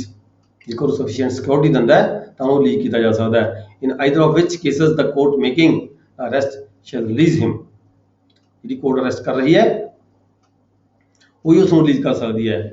Wear subsection 4 ਕੀ ਹੈਗਾ, where a person to be arrested, ਜੇ ਕਿਸੇ ਵਿਅਕਤੀ ਨੂੰ ਅਰੈਸਟ ਕਰ ਲਿਆ or movable property to be attached, ਜਾਂ ਉਹਦੀ ਕੋਈ ਮੂਵੇਬਲ ਪ੍ਰਾਪਰਟੀ ਸੀਗੀ ਉਹਨੂੰ ਅਟੈਚ ਕਰ ਲਿਆ under this section within the local limits of the ordinary jurisdiction civil jurisdiction of the high court, the copy of the warrant of arrest or the order of the attachment। ਜਿੱਥੇ ਕਿਤੇ ਇਹ ਗੱਲ ਕਹਿੰਦੇ high court ਦੇ ਥੱਲੇ ਆ ਜਾਂਦੀ ਹੈ, ਜਿੱਥੇ ਕਿਤੇ ਹਾਈ ਕੋਰਟ ਹੈਗੀ ਹੈ ਜਿਸ ਨੂੰ ਇਹ ਵਾਰੰਟ ਭੇਜਿਆ ਜਾਣਾ ਸੀਗਾ ਉੱਥੇ ਡਿਸਟ੍ਰਿਕਟ ਕੋਰਟ ਦੀ ਬਜਾਏ ਹਾਈ ਕੋਰਟ ਦੀ ਜੁਰਿਸਡਿਕਸ਼ਨ ਬਣਦੀ ਹੈ, ਤਾਂ ਜਿਹੜੇ ਉੱਥੇ ਹਾਈ ਕੋਰਟ ਨੂੰ ਭੇਜਣ ਦੀ ਬਜਾਏ ਜਿਹੜਾ ਇਹ ਵਾਰੰਟ ਹੈਗਾ ਇੱਥੇ ਗੱਲ ਕੀਤੀ ਹੈ ਜੇ ਬੰਬੇ ਵਗੈਰਾ ਦੀ ਗੱਲ ਕੀਤੀ ਹੈ ਤਾਂ ਉੱਥੇ ਜੇ ਜਿਹੜੇ ਬੰਬੇ ਮਦਰਾਸ ਕਲਕੱਤਾ, ਠੀਕ ਹੈ, ਇਹ ਸੈਕਸ਼ਨ ਸਿਰਫ ਉਹਨਾਂ ਲਈ ਲਾਗੂ ਹੋ ਰਿਹਾ ਹੈਗਾ। ਤਾਂ ਡਿਸਟ੍ਰਿਕਟ ਕੋਰਟ ਨੂੰ ਭੇਜਣ ਦੀ ਬਜਾਏ ਜਾਂ ਜਿੱਥੇ ਹਾਈ ਕੋਰਟ ਦਾ ਏਰੀਆ ਪੈਂਦਾ ਹੈਗਾ ਤਾਂ ਫਿਰ ਜਿਹੜੀ ਸਮਾਲ ਕਾਜ਼ਸ ਕੋਰਟਸ ਹੁੰਦੀਆਂ ਨੇ, ਜਿਵੇਂ ਕਲਕੱਤਾ ਹੈਗਾ, ਮਦਰਾਸ ਹੈਗਾ, ਬੰਬੇ ਹੈਗਾ, ਤਾਂ ਉਹ ਜਿਹੜੇ ਸਮਾਲ ਕਾਜ਼ਸ ਕੋਰਟਸ ਨੂੰ ਹੀ ਇਹ ਜਿਹੜਾ ਵਾਰੰਟ ਹੈਗਾ ਇਹ ਭੇਜਿਆ ਜਾਵੇਗਾ। As the case may be, and the court on the seat of the copy of the amount shall proceed as if it were a district court. ਜਿਸ ਕੋਰਟ ਨੂੰ ਜਿਹੜੀ ਸਮਾਲ ਕਾਜ਼ ਕੋਰਟ ਹੈਗੀ ਹੈ, ਜਿਸ ਕੋਰਟ ਕੋਲ ਇਹ ਵਾਰੰਟ ਪਹੁੰਚ ਗਏ, ਉਹ ਆਪਦੇ ਆਪ ਨੂੰ ਡਿਸਟ੍ਰਿਕਟ ਕੋਰਟ ਸਮਝ ਕੇ ਹੀ ਇਹਦੀ ਕਾਰਵਾਈ ਫਰਦਰ ਕਰੇਗੀ। ਦੈਨ ਹੈਗਾ section 137 language of the subordinate courts. High court ਹੋ ਗਈ, ਹਾਈ ਕੋਰਟ ਦੀਆਂ ਸਬਆਰਡੀਨੇਟ ਕੋਰਟਸ ਹੋ ਗਈਆਂ। ਕਹਿੰਦੇ ਵੀ ਲੈਂਗੁਏਜ ਕਿਹੜੀ ਹੋਏਗੀ ਸਬਆਰਡੀਨੇਟ ਕੋਰਟਸ ਦੀ, ਜਿਹੜੀ ਕੋਰਟ ਦੀ ਜਿਹੜੀ ਲੈਂਗੁਏਜ ਹਾਈ ਕੋਰਟ ਦੀ ਹੋਈ ਹੋਈ ਸਬਆਰਡੀਨੇਟ ਕੋਰਟਸ ਦੀ ਹੋਏਗੀ। The language which on the commencement of this act code is the language of any court subordinate to a high court shall continue to be the language of such subordinate court until the state government otherwise directs। ਜਦੋਂ ਤੱਕ state government ਵੱਲੋਂ ਕੋਈ direction ਨਹੀਂ ਆਉਂਦੀ ਜਾਂ state government ਵੱਲੋਂ ਕੋਈ change ਨਹੀਂ ਹੋ ਜਾਂਦੀ, ਉਦੋਂ ਤੱਕ ਜਿਹੜੀਆਂ ਕੋਰਟਾਂ ਜਦੋਂ ਕੋਰਟ ਬਣੀਆਂ ਨੇ, ਜਿਸ ਹਾਈ ਕੋਰਟ ਦੀ ਜਿਹੜੀ ਲੈਂਗੁਏਜ ਹੈਗੀ ਆ ਉਹੀ ਕੋਰਟ ਸਬਆਰਡੀਨੇਟ ਕੋਰਟ ਦੀ ਵੀ ਲੈਂਗੁਏਜ ਉਹੀ ਹੋਏਗੀ, ਜਦੋਂ ਤੱਕ ਅਗਲੀ ਕੋਈ ਅਮੈਂਡਮੈਂਟ ਨਹੀਂ ਹੋ ਜਾਂਦੀ। सबसेक्शन 2 ਕੀ ਹੈ, the state government may declare what shall be the language of the any such court। ਜਿਹੜੀ ਸਟੇਟ ਗਵਰਨਮੈਂਟ ਹੈਗੀ ਹੈ ਉਹ ਡਿਕਲੇਅਰ ਕਰ ਸਕਦੀ ਹੈ ਕਿਸੇ ਵੀ ਕੋਰਟ ਦੀ ਜਿਹੜੀ ਲੈਂਗੁਏਜ ਹੈ ਵੀ ਕਿਹੜੀ ਹੋਏਗੀ। ਜਿੱਥੇ ਕਿਤੇ ਕੋਰਟ ਨੂੰ ਪ੍ਰੋਬਲਮ ਆਉਂਦੀ ਹੈ ਜਾਂ ਸਟੇਟ ਨੂੰ ਪ੍ਰੋਬਲਮ ਆਉਂਦੀ ਹੈ ਕਿ ਉਹ ਪਾਰਟਿਕੂਲਰ ਜਿਹੜਾ ਏਰੀਆ ਹੈਗਾ ਉੱਥੇ ਜਿਹੜੀ ਲੈਂਗੁਏਜ ਹੈ ਆਹ ਬੋਲੀ ਜਾਂਦੀ ਹੈ, ਉਹਨਾਂ ਲੋਕਾਂ ਨੂੰ ਇਸ ਲੈਂਗੁਏਜ ਸਮਝਣ ਦੀ ਦਿੱਕਤ ਆਉਂਦੀ ਹੈ, ਤਾਂ ਕੋਰਟ ਜਿਹੜੀ ਹੈਗੀ ਹੈ ਗਵਰਨਮੈਂਟ ਜਿਹੜੀ ਹੈਗੀ ਹੈ ਡਿਕਲੇਅਰ ਕਰ ਸਕਦੀ ਹੈ ਕਿਸੇ ਪਾਰਟਿਕੂਲਰ ਕੋਰਟ ਦੇ ਵਾਸਤੇ ਵੀ ਤਾਂ ਜਿਹੜੀ ਲੈਂਗੁਏਜ ਹੈਗੀ ਤੁਹਾਡੀ ਇਹ ਹੋਏਗੀ। What character application to be proceedings in such courts shall be written। ਵੀ ਜਿਹੜੀਆਂ proceedings ਵਗੈਰਾ ਹੈਗੀਆਂ ਨੇ ਉਹ ਕਿਹੜੀ ਲੈਂਗੁਏਜ ਲਿਖੀਆਂ ਜਾਣਗੀਆਂ, ਕੋਰਟ ਵੱਲੋਂ ਆਰਡਰ ਗਵਰਨਮੈਂਟ ਵੱਲੋਂ ਆਰਡਰ ਕੀਤਾ ਜਾ ਸਕਦਾ ਹੈ। Subsection 3 where this court requires or allows anything to be done in writing in any such court। ਜਿੱਥੇ ਕਿਤੇ ਕਹਿੰਦਾ ਲਿਖਾ ਪੜ੍ਹੀ ਦੀ ਗੱਲ ਆ ਜਾਂਦੀ ਹੈ, ਠੀਕ ਹੈ, ਕਿਸੇ ਕੋਰਟ ਦੇ ਪਾਸ such writing may be in English। ਕਹਿੰਦਾ ਉਹਦੀ ਜਿਹੜੀਆਂ ਰਾਈਟਿੰਗਸ ਹੈਗੀਆਂ ਨੇ ਉਹ ਇੰਗਲਿਸ਼ ਹੋਣੀ ਚਾਹੀਦੀਆਂ ਨੇ, ਹੋ ਸਕਦੀਆਂ ਨੇ, ਮੇਬੀ ਵਰਡ ਯੂਜ਼ ਕਰ ਰਹੇ ਹਾਂ, ਸ਼ੈਲ ਵੀ ਨਹੀਂ, ਮੇਬੀ ਹੋ ਸਕਦੀਆਂ ਨੇ। ਬਟ ਇਫ ਐਨੀ ਪਾਰਟੀ ਔਰ ਪਲੀਡਰ ਇਜ਼ ਅਨਐਕੁਆਇੰਟਡ ਵਿਦ ਇੰਗਲਿਸ਼, ਜਦੋਂ ਕੋਈ ਪਾਰਟੀ ਜਾਂ ਕੋਈ ਪਲੀਡਰ ਇੰਗਲਿਸ਼ ਨਾ ਜਾਣਦਾ ਹੋਵੇ, ਠੀਕ ਹੈ, a translation into the language of the court shall at the his request. ਤਾਂ ਉਹਦੀ ਇੱਕ ਟ੍ਰਾਂਸਲੇਸ਼ਨ ਕਰਕੇ ਉਸ ਕੋਰਟ ਵੱਲੋਂ ਉਹਦੀ ਰਿਕੁਐਸਟ ਦੇ ਉੱਪਰ ਵੀ ਸਪਲਾਈ ਟੂ ਹਿਮ, ਉਸ ਪਾਰਟੀ ਨੂੰ ਜਾਂ ਉਹਦੇ ਵਕੀਲ ਨੂੰ ਸਪਲਾਈ ਕੀਤੀ ਜਾਵੇਗੀ। And the court shall make such order as it thinks fit in respect of the payment. ਤਾਂ ਉਹ ਜਿਹੜੀ ਕਾਸਟ ਹੈਗੀ ਹੈ ਟ੍ਰਾਂਸਲੇਸ਼ਨ ਦੀ ਜਿਹੜੀ ਕਾਸਟ ਹੈ ਉਹ ਜਿਹੜੀ ਕੋਰਟ ਹੈ ਉਸ ਪਾਰਟੀ ਤੋਂ ਵਸੂਲ ਕਰ ਸਕਦੀ ਹੈ।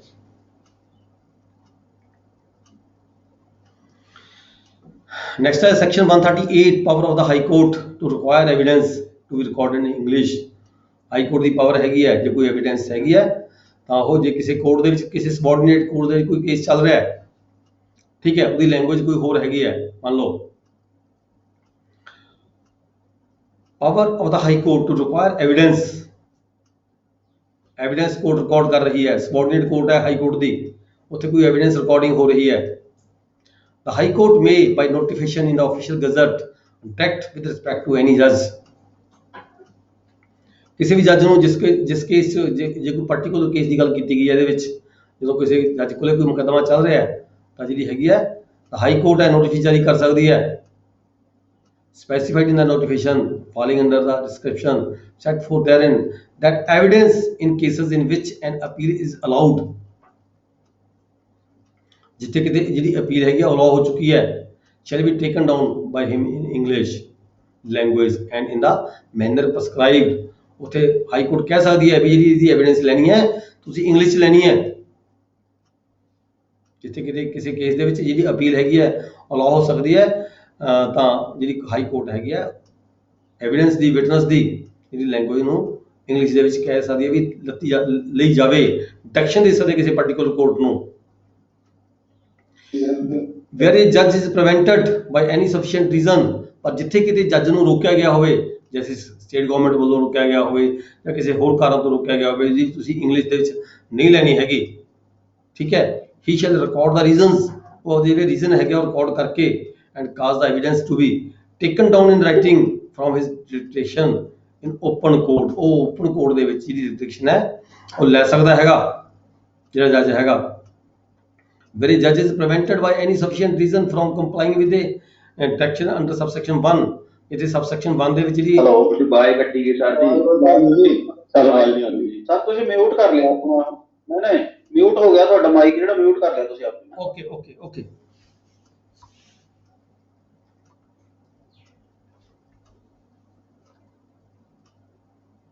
ਇਹ ਕਿਵੇਂ ਮਿਊਟ ਹੋ ਗਿਆ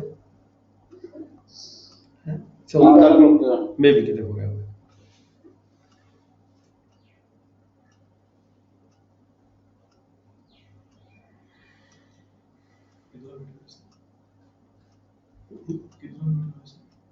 मोबाइल तो हो गया हूँ। ਆ ਰਹੀ ਸਰ ਹੁਣ हाँ आ रही है आवाज ਹਾਂਜੀ ਆਉਂਦੀ ਹੈ ਜੀ ਆਉਂਦੀ ਹੈ हाँ ओके ओके ओके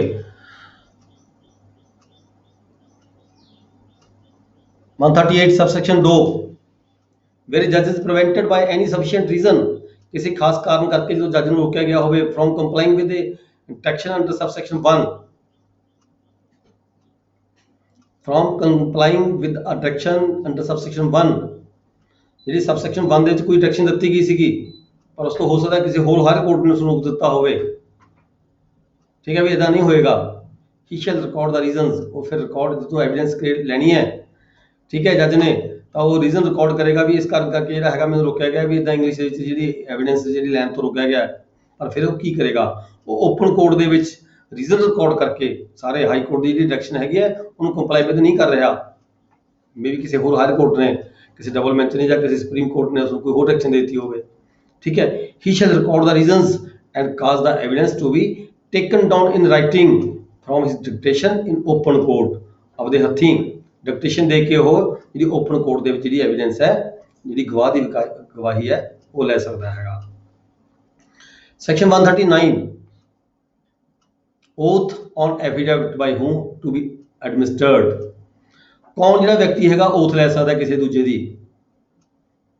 oath ਸਹੁੰ ਚੁਕਵਾ ਸਕਦਾ ਹੈ ਕੌਣ ਕਿਸੇ ਵਿਅਕਤੀ ਨੂੰ ਕੌਣ ਸਹੁੰ ਚੁਕਵਾ ਸਕਦਾ ਹੈ oath on affidavit affidavit ਜਿਹੜੀ ਸਟੇਟਮੈਂਟ ਦਿੰਦਾ ਹੈ affidavit ਕੀ ਹੁੰਦਾ ਹੈ affidavit ਸਟੇਟਮੈਂਟ ਹੁੰਦੀ ਹੈ ਨਾ ਬੰਦੇ ਦੀ ਜਿਹੜੀ affidavit ਦੀ ਸਟੇਟਮੈਂਟ ਹੁੰਦੀ ਹੈ on oath ਹੁੰਦੀ ਹੈ ਠੀਕ ਹੈ I state on oath use किया जाता है word that the particular so and so जो भी वो कहना चाहता है वो ओथ चुक के कहता है जो एफिडेविट है इन्हों ਅਸੀਂ ओथ चुक के कहने भी ये ओथ चुक के ਜਿਹੜੀ ਸੌਂ ਖਾਧੀ ਗਈ ਹੈ ਬੰਦੇ ਨੇ ਜਿਹੜੀ ਸਟੇਟਮੈਂਟ ਦਿੱਤੀ ਗਈ ਹੈ ਅਦਰਵਾਈਜ਼ ਦਾ ਪਲੇਨ ਪੇਪਰ ਤੇ ਬੰਦਾ ਵਿਅਕਤੀ ਜਿਹੜਾ ਕੋਈ ਸਟੇਟਮੈਂਟ ਦਿੰਦਾ ਹੈ ਠੀਕ ਹੈ ਉਹਨੂੰ ਅਸੀਂ ओथ ਨਹੀਂ ਕਹਿ ਸਕਦੇ ਜਿਹੜੀ ਐਫੀਡੇਵਿਟ ਦੇ ਲਈ ਜਿਹੜੀ ओथ ਕੌਣ ਚੁਕਵਾ ਸਕਦਾ ਹੈਗਾ ਇੱਕ ਤਾਂ ਕੋਰਟ ਕੋਲੇ ਪਾਵਰ ਹੈਗੀ ਹੈ ਕੋਰਟ ਔਰ ਮੈਜਿਸਟ੍ਰੇਟ ਠੀਕ ਹੈ ਕੋਰਟ ਔਰ ਮੈਜਿਸਟ੍ਰੇਟ ਜਦੋਂ ਕੋਈ ਵਿਅਕਤੀ ਜਾਂਦਾ ਹੈਗਾ ਕੋਈ ਹਲਫੇ ਬਿਆਨ ਪੇਸ਼ ਕਰਦਾ ਹੈ ਉਹਦਾ ਤਾਂ ਕੋਰਟ ਉਦੋਂ ਸਹੁੰ ਚੁਕਵਾ ਕੇ ਉਹਦੇ ਤੋਂ ਜਿਹੜੀ ਸਟੇਟਮੈਂਟ ਲਈ ਜਾ ਸਕਦੀ ਹੈ ਕੋਰਟ ਕੋਲੇ ਪਾਵਰ ਹੈ ਮੈਜਿਸਟ੍ਰੇਟ ਕੋਲੇ ਪਾਵਰ ਹੈਗੀ ਹੈ ਜਾਂ ਫਿਰ ਨੋਟਰੀ ਪਾਵਰ ਕੋਲੇ ਅਥਾਰਟੀ ਹੈ ਜਦੋਂ ਨੋਟਰੀ ਪਾਵਰ ਕਿਸੇ ਵਿਅਕਤੀ ਦਾ ਜਿਹੜਾ ਐਫੀਡੇਵਿਟ ਹੈ ਉਹ ਟੈਸਟ ਕਰਦਾ ਹੈਗਾ ਉਹ ਵੀ ਇਹ ਇੱਕ ਤਰ੍ਹਾਂ ਦੀ ਉਹਦੇ ਕੋਲੇ ਓਥ ਹੈਗੀ ਆ ਉਹ ਜਿਹੜਾ ਵਿਅਕਤੀ ਹੈ ਉਹਦੇ ਸਾਹਮਣੇ ਸਟੇਟਮੈਂਟ ਦਿੰਦਾ ਹੈ ਸਹੁੰ ਚੁੱਕ ਕੇ ਸਟੇਟਮੈਂਟ ਦਿੰਦਾ ਹੈ ਠੀਕ ਹੈ ਇਸ ਕਰਕੇ ਜਿਹੜਾ ਨੋਟਰੀ ਪਬਲਿਕ ਹੈ ਇਹਨੂੰ ਵੀ ओथ लैन की जी हैगी पावर दी गई है एनी ऑफिसर और other person home a high court में अपॉइंट इन दिस बिहाफ या इस काम के लिए जिमें कि टेस्ट करने के लिए एफिडेविट टेस्ट करने के लिए जिन्हें भी हाई कोर्ट के बिहाफ से जिन्हें पावर दी गई होंगे ने ठीक है वो व्यक्ति जिमें वकीलों को दी होंगे ने पावर्स ओथ कमीशन का चलो आई गए ठीक है एग्जैक्ट मैजिस्ट्रेट होंगे आप तहसीलदार नायब तहसीलदार सारे होंगे हैं ठीक है असी भी एफिडेविट में टेस्ट करते हैं ये भी साड़ी पावर होगी ओथ चुकवा सकते हैं ठीक है जो असी टेस्ट कर दिता एफिडेविट दैट इज मतलब कि तुहाडे सामने बंदे ने ओथ ली हैगी है सौं चुकी हैगी है नैक्सट हैगा any officer appointed by any other court any officer appointed by any other court which the state government has generally or specially powered in this behalf जो state government ने किसी व्यक्ति को ਜਿਹੜੀਆਂ ਪਾਵਰ ਦਿੱਤੀਆਂ ਗਈਆਂ ਹੋਣ may administer the oath to the deponent ਕੌਣ ਹੁੰਦਾ ਹੈ ਜਿਹੜਾ ਵਿਅਕਤੀ ਸਟੇਟਮੈਂਟ ਦਿੰਦਾ ਹੈ ਠੀਕ ਹੈ ਜਿਹੜਾ ਸਹੁੰ ਚੁੱਕ ਕੇ ਸਟੇਟਮੈਂਟ ਦਿੰਦਾ ਹੈ ਐਫੀਡੇਵਿਟ ਉੱਪਰ ਸਾਈਨ ਕਰਦਾ ਜਿਹਦੇ ਵੱਲੋਂ ਹਲਫਾ ਬਿਆਨ ਦਿੱਤਾ ਜਾਂਦਾ ਹੈ ਉਹਨਾਂ ਨੂੰ ਸਹੁੰ ਚੁਕਾਉਣ ਦੀਆਂ ਜਿਹੜੀਆਂ ਤਿੰਨ ਉੱਪਰ ਕੈਟਾਗਰੀਜ਼ ਹੈਗੀਆਂ ਨੇ ਇਹਨਾਂ ਵੱਲੋਂ ਕੋਈ ਵੀ ਜਿਹੜਾ ਵਿਅਕਤੀ ਹੈਗਾ ਅਥੋਰਾਈਜ਼ ਹੈਗਾ ਸਹੁੰ ਚੁਕਾਉਣ ਦਾ ਨੈਕਸਟ ਹੈ section 140 ਅਸੈਸਰਸ in cases of the salvage assessors कौन होंगे जो कोई जो assessment करने वाला व्यक्ति होंगे उन्होंने असी assess करना the court whether it be exercising its original और it's appellate jurisdiction. Original jurisdiction कदों ਹੁੰਦੀ ਹੈ ਕੋਰਟ ਕੋਲੇ, ਜਦੋਂ ਡਾਇਰੈਕਟਲੀ ਕੋਰਟ ਕੋਲੇ ਸੇ ਦਾਵਾ ਦਾਇਰ ਹੁੰਦਾ ਹੈ, ਉਦੋਂ ਕੋਈ ਜਿਹੜੀ ਕੋਰਟ ਹੈਗੀ ਹੈ ਉਹ ओरिजिनल जुरिसडिक्शन ਕੰਮ ਕਰਦੀ ਹੈ। ਪਰ ਜਦੋਂ ਕਿਸੇ ਲੋਅਰ ਕੋਰਟ ਨੇ ਕੋਈ ਦਾਵਾ ਫੈਸਲਾ ਕਰ ਦਿੱਤਾ ਹੋਵੇ, ਫਿਰ ਦਾਵਾ ਅਪੀਲ ਦੇ ਵਿੱਚ ਆਵੇ, ਤਾਂ ਉਹੀ ਕੋਰਟ ਜਿਹੜੀ ਹੁੰਦੀ ਆ ਉਹ ਅਪੀਲੈਂਟ ਕੋਰਟ ਕਹਿਲਾਂਦੀ ਹੈ। ਕਈ ਜਿਹੜੇ ਦਾਅਵੇ ਹੈਗੇ ਆ, ਜਿਵੇਂ ਡਾਇਰੈਕਟਲੀ ਸੈਸ਼ਨ ਜੱਜ ਦੇ ਐਡੀਸ਼ਨਲ ਸੈਸ਼ਨ ਜੱਜ ਦੇ ਪੇਸ਼ ਹੁੰਦੇ ਨੇ ਡਾਇਰੈਕਟਲੀ ਸਿੱਧੇ, ਕਿਉਂਕਿ ਉਹਨਾਂ ਦਾ ਅਧਿਕਾਰ ਖੇਤਰ, ਉਹਨਾਂ ਦੀ ਜਿਹੜੀ ਸੈਕਸ਼ਨ ਹੁੰਦੀ ਹੈ, ਪਕਿਊਨਰੀ ਜੋ ਸੈਕਸ਼ਨ ਦੀ ਗੱਲ ਕਰ ਲਈ, ਜਾਂ ਕੋਈ ਹੋਰ ਕੋਈ ਰੀਜ਼ਨ ਹੈਗਾ ਜਿੱਥੇ ਪਾਵਰ ਸਿਰਫ ਉਹ ਜਿਹੜਾ ਦਾਵਾ ਸੁਣਾਉਣ ਦੀ ਹੈਗੀ ਹੈ ਐਡੀਸ਼ਨਲ ਸੈਸ਼ਨ ਜੱਜ ਨੂੰ ਹੁੰਦੀ ਹੈ, ਤਾਂ ਉਦੋਂ ਜਿਹੜੀ ਐਡੀਸ਼ਨਲ ਸੈਸ਼ਨ ਜੱਜ ਦੀ ਕੋਰਟ ਹੁੰਦੀ ਹੈ, ਉਦੋਂ ਓਰੀਜਨਲ ਕੋਰਟ ਹੁੰਦੀ ਹੈ, ਓਰੀਜਨਲ ਜੋ ਸੈਕਸ਼ਨ ਹੁੰਦੀ ਹੈ। ਤੇ ਜਦੋਂ ਅਪੀਲ ਦੇ ਵਿੱਚ ਆਉਂਦੀ ਹੈ ਕੋਈ ਦਾਵਾ, ਉਹਦੇ ਕੋਲੇ ਉਹਨਾਂ ਪਾਸ ਅਪੀਲ ਆਉਂਦੀ ਹੈ, ਤਾਂ ਉਹ ਅਪੀਲੈਂਟ ਕੋਰਟ ਕਹਿਲਾਂਦੀ ਹੈ। May, if it thinks fit, and shall upon request of either party to such cause summons to its assistance in such manner as it may direct or as may be prescribed to competent assessors। ਜਦੋਂ ਕਿਤੇ court ਨੂੰ ਲੋੜ ਹੁੰਦੀ ਹੈ ਕਿਸੇ ਚੀਜ਼ ਦੀ assessment ਕਰਾਉਣ ਦੀ ਖਾਤਰ, ਤਾਂ ਜਿਹੜੀ ਕੋਰਟ ਹੈਗੀ ਹੈ ਦੋ ਕੰਪੀਟੈਂਟ ਅਸੈਸਰਸ ਦੀ ਨੂੰ ਨਿਯੁਕਤ ਕਰ ਸਕਦੀ ਹੈ ਤੇ ਉਹਨੂੰ ਸਮਨ ਭੇਜ ਕੇ ਬੁਲਾ ਸਕਦੀ ਹੈ। And such assessor shall attend and assist the accordingly. ਜਿਵੇਂ ਕੋਰਟ ਨੂੰ ਜ਼ਰੂਰਤ ਹੈ, ਕੋਰਟ ਨੂੰ ਕਿਸੇ ਕੰਮ ਦੇ ਲਈ ਹੈਲਪ ਦੀ ਜ਼ਰੂਰਤ ਹੈ, ਜਿਸ ਸੰਬੰਧੀ ਕੋਰਟ ਨੂੰ ਆਪ ਅਸਿਸਟ ਦੀ, ਜਿਵੇਂ ਵਕੀਲ ਦੇ ਅਸਿਸਟੈਂਟ ਦੀ ਲੋੜ ਹੁੰਦੀ ਹੈ, ਇੱਦਾਂ ਕਿਸੇ ਅਸੈਸਰ ਦੀ ਜਿਹੜੀ ਅਸਿਸਟੈਂਟ ਹੈ ਉਹਦੀ ਹੈਲਪ ਚਾਹੀਦੀ ਹੈਗੀ ਹੈ, ਤਾਂ ਕੋਰਟ ਵਿਅਕਤੀਆਂ ਨੂੰ ਸਮਨ ਭੇਜ ਕੇ ਬੁਲਾ ਸਕਦੀ ਹੈਗੀ ਹੈ। ਫਿਰ ਇਹਦੇ ਨਾਲ ਹੀ ਹੈ ਜਿਹੜੀ ਫੀਸ ਹੈਗੀ ਹੈ ਉਹ ਪੇ ਕਰਨੀ ਹੋਏਗੀ ਪਾਰਟੀਆਂ ਵੱਲੋਂ, ਕੰਸਰਨਡ ਪਾਰਟੀ ਜਿਹਦੇ ਬਿਹਾਫ ਤੇ ਜਿਹੜਾ ਅਸੈਸਰ ਨੂੰ ਬੁਲਾਇਆ ਜਾ ਰਿਹਾ ਹੈਗਾ, ਸਬਸੈਕਸ਼ਨ 2 ਦੇ ਵਿੱਚ ਹੈ, ਉਹ ਹੀ ਕੰਸਰਨਡ ਪਾਰਟੀ ਹੈ। He will be responsible to pay the fees in the court. Next ਹੈ section 141 miscellaneous proceedings. The procedure prescribed in this code be made applicable in all the proceedings in any court of civil jurisdiction। ਜਿਹੜੀ ਵੀ ਕੋਈ court ਹੈ ਜਿਹਦੇ ਕੋਲ civil jurisdiction ਆ ਜਾਂਦੀ ਹੈ, ਦੇਖੋ ਇਹ ਪੈਰਾ ਕਿਉਂ ਕਿਹਾ ਗਿਆ ਇੱਥੇ, ਸਿਵਲ ਕੋਰਟਾਂ ਤਾਂ ਸਾਰੀਆਂ ਸਿਵਲ ਜੁਰਿਸਡਿਕਸ਼ਨ 'ਚ ਕੰਮ ਕਰਦੀਆਂ ਨੇ, ਇੱਥੇ ਕਹਿਣ ਦੀ ਕੀ ਲੋੜ ਪਈ ਹੈ? ਇੱਥੇ ਲੋੜ ਤਾਂ ਪਈ ਹੈਗੀ ਹੈ ਵੀ ਜੇ ਜਿਵੇਂ ਰੈਵਨਿਊ ਕੋਰਟਾਂ ਹੈਗੀਆਂ ਨੇ ਜਾਂ ਕੋਈ ਹੋਰ ਕੋਰਟਾਂ ਹੈਗੀਆਂ ਨੇ, ਉਹ ਆਪਣੇ ਜਿਹੜੇ ਸਪੈਸ਼ਲ ਐਕਟ ਹੁੰਦੇ ਆ, ਜਿਵੇਂ ਰੈਵਨਿਊ ਐਕਟ ਦੀ ਗੱਲ ਕਰ ਲਈਏ, ਲੈਂਡ ਰੈਵਨਿਊ ਐਕਟ ਦੀ ਗੱਲ ਕਰ ਲਈਏ, ਠੀਕ ਹੈ, ਆਪਣੇ ਵੱਖਰੇ ਕੋਆਪਰੇਟਿਵ ਡਿਪਾਰਟਮੈਂਟ ਹੈਗਾ, ਉਹਨਾਂ ਕੋਲ ਪਾਵਰਾਂ ਹੁੰਦੀਆਂ ਨੇ, ਐਕਸਾਈਜ਼ ਡਿਪਾਰਟਮੈਂਟ ਹੈਗਾ, ਉਹਨਾਂ ਕੋਲ ਪਾਵਰਾਂ ਹੁੰਦੀਆਂ ਨੇ, ਠੀਕ ਹੈ। ਜਦੋਂ ਉਹ ਆਪਦੇ ਸਪੈਸ਼ਲ ਐਕਟ ਦੇ ਤਹਿਤ ਕੰਮ ਕਰਦੇ ਨੇ, ਤਾਂ ਫਿਰ ਜਦੋਂ ਕਿਤੇ ਲੋੜ ਹੁੰਦੀ ਹੈ, ਕੋਈ ਪ੍ਰੋਵੀਜ਼ਨਸ ਉਹਨਾਂ ਐਕਟਾਂ ਵਿੱਚ ਪ੍ਰੋਵਾਈਡ ਨਹੀਂ ਕੀਤੀ ਗਈ ਹੁੰਦੀ, ਤਾਂ ਉਹ ਜਦੋਂ ਕੋਰਟਾਂ ਪ੍ਰੋਵੀਜ਼ਨ ਨਾ ਹੋਣ ਦੇ ਸੂਰਤ ਵਿੱਚ, ਤਾਂ ਉਹ CPC ਦੇ ਤਹਿਤ ਕੰਮ ਕਰਦੀਆਂ ਨੇ। CPC ਦੇ ਜਿਹੜੇ ਪ੍ਰੋਵੀਜ਼ਨ ਹੁੰਦੀਆਂ ਨੇ, ਇਹਨਾਂ ਦੇ ਮੁਤਾਬਕ ਉਹ ਕੰਮ ਕਰਦੀਆਂ, ਤਾਂ ਉੱਥੇ ਇਹ ਯੂਜ਼ ਕੀਤੀ ਗਈ ਜਿਹੜਾ ਵਰਡ ਹੈਗਾ miscellaneous proceedings। The proceedings provided in this code may be made applicable in all the proceedings in any court of civil jurisdiction। ਉਦੋਂ ਸਿਵਲ ਦੀ ਜਿਹੜੀ jurisdiction ਦੀ ਜਿਹੜੀ ਪਾਵਰ ਤੁਹਾਡੇ ਕੋਲ ਆ ਜਾਂਦੀ ਹੈਗੀ ਹੈ, ਉਦੋਂ ਜਿਹੜੇ ਹੈਗੇ ਆ CPC ਦੀਆਂ ਜਿਹੜੀਆਂ ਪਾਵਰਾਂ ਹੈਗੀਆਂ ਨੇ, ਪ੍ਰੋਵੀਜ਼ਨ ਹੈਗੀਆਂ, ਯੂਜ਼ ਕੀਤੀਆਂ ਜਾਂਦੀਆਂ ਨੇ। ਨੈਕਸਟ ਹੈ section 142 orders and notice to be in writing. ਜਿਹੜੇ ਜਵਾਨੀ ਆਰਡਰ ਦੀ ਨਹੀਂ ਕੋਈ ਹੁੰਦਾ ਹੈਗਾ, ਸਾਰਾ ਕੰਮ ਰਿਟਨ 'ਚ ਹੁੰਦਾ ਹੈ। All the orders and notice served on or given to any person under the provision of the code shall be in writing. ਇਹ ਤਾਂ ਪਤਾ ਹੀ ਸਾਰਿਆਂ ਨੂੰ ਆਪਾਂ ਨੂੰ। ਪੋਸਟੇਜ,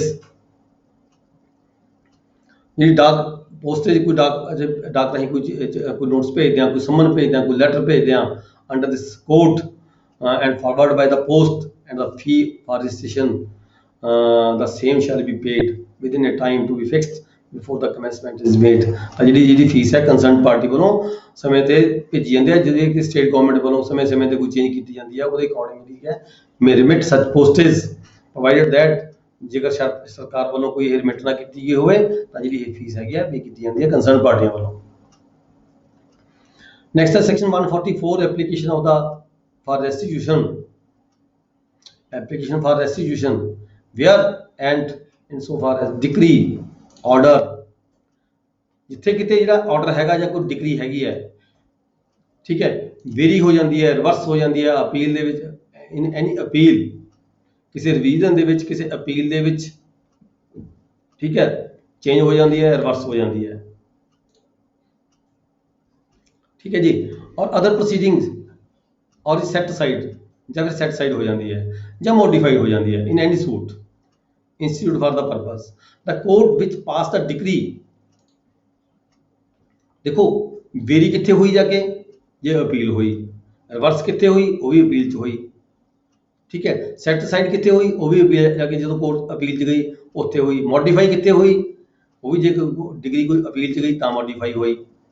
ठीक है। इन एनी सूट जो कोई डिग्री पास करती पहला किसी लोअर कोर्ट ने, जो अपील च गई, अपील च जाके वो रिवर्स भी हो सकती है, वेरी भी हो सकती है, सैटिस्फाइड भी हो सकती है, मॉडिफाई भी हो सकती है।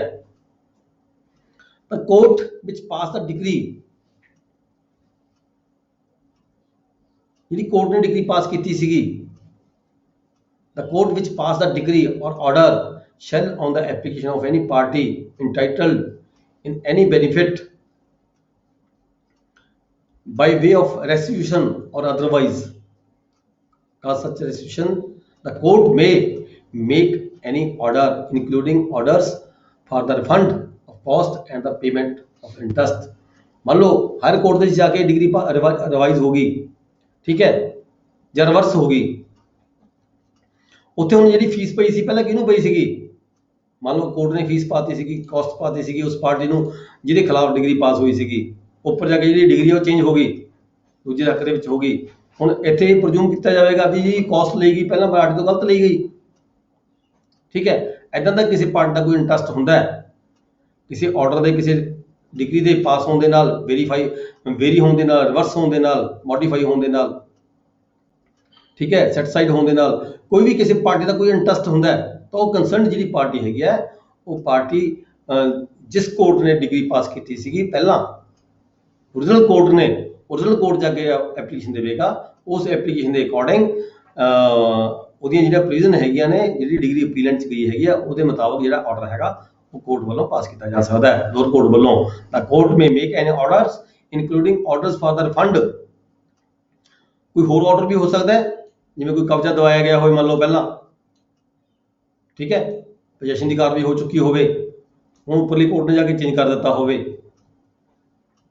ਠੀਕ ਹੈ, ਤਾਂ ਉਹ ਆ ਕੇ ਬੰਦਾ ਐਪਲੀਕੇਸ਼ਨ ਦੇਵੇਗਾ ਕੋਰਟ ਦੇ ਵਿੱਚ, ਕੰਸਰਨ ਕੋਰਟ ਦੇ ਵਿੱਚ। ਜੇ ਕੋਈ ਫੀਸ ਦੀ ਗੱਲ ਕੀਤੀ ਹੈ ਰਿਫੰਡ ਵੀ ਦੀ ਬੈਕ ਲਿਆ ਜਾ ਸਕਦਾ ਹੈਗਾ ਵਾਪਸ।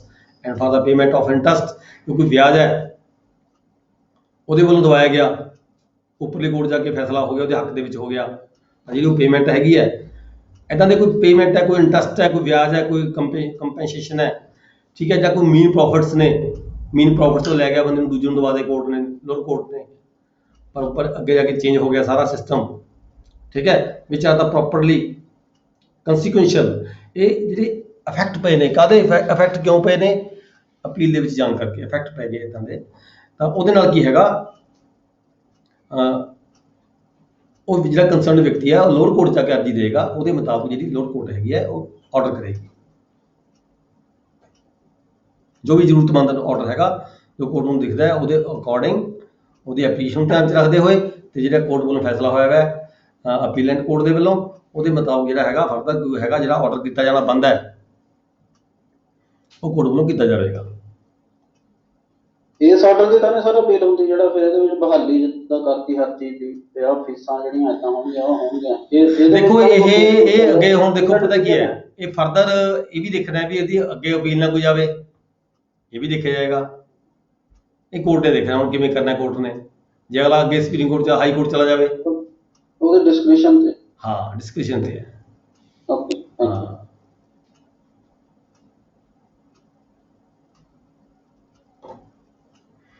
एक्सप्लेनेशन ਦਿੱਤੀ ਹੈ ਕਿ for the purpose of subsection 1 the expression court which passed the degree or order, ਕਿਹੜੀ ਕੋਰਟ ਦੀ ਗੱਲ ਕੀਤੀ ਹੈ ਵੀ ਜਿਹਦੀ ਕੋਰਟ ਨੇ ਡਿਗਰੀ ਕੀਤੀ ਸੀ ਜਾਂ ਪਾਸ ਆਰਡਰ ਪਾਸ ਕੀਤਾ, shall be deem to include, ਉਹ ਆ ਕੋਰਟਾਂ ਵੀ ਕਹਿੰਦਾ ਵਿੱਚ ਆ ਜਾਂਦੀਆਂ ਨੇ, decree where the decree or order has been varied or reverse in exercise, ਜਾਂ ਵੇਰੀ ਕੀਤੀ ਗਈ ਹੈ ਜਾਂ ਰਿਵਰਸ ਕੀਤੀ ਗਈ ਹੈ, ਅਪੀਲੈਂਟ ਔਰ ਰਿਵੀਜ਼ਨ।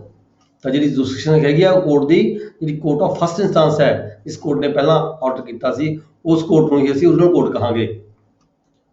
ਮੇਰ ਦਾ degree or order has bean set aside, ਹੁਣ ਦੇਖੋ ਦੂਜੀ ਗੱਲ ਆ ਗਈ, ਜਿੱਥੇ ਡਿਗਰੀ ਸੈਟ ਅਸਾਈਡ ਕਰਤੀ ਅਪੀਲੈਂਟ ਕੋਰਟ ਨੇ, ਡਿਗਰੀ ਸੈਟ ਅਸਾਈਡ ਕਰਤੀ by separate suit, where the degree or order has been set aside by a separate suit, the court of first instance which passed the such degree or order, ਇੱਥੇ ਵੀ first instance ਦੀ court ਨੂੰ power ਦਿੱਤੀ ਗਈ ਹੈ ਕੋਈ amendment ਕਰਨੀ ਹੈ ਜੇ, where the court of the first instance has seized, ਕਹਿੰਦੇ ਜੇ ਫਸਟ ਇੰਸਟੈਂਸ ਵਾਲੀ ਜਿਹੜੀ ਕੋਰਟ ਹੈ ਉਹ ਖਤਮ ਹੋ ਜਾਵੇ, ਸੀਜ਼ ਹੋ ਜਾਵੇ, ਖਤਮ ਹੋ ਜਾਵੇ, ਕਿਸੇ ਵੀ ਕਾਰਨ ਰੀਜ਼ਨ ਮੇ ਵੀ ਕੋਈ ਹੋ ਸਕਦਾ ਹੈਗਾ, ਠੀਕ ਹੈ।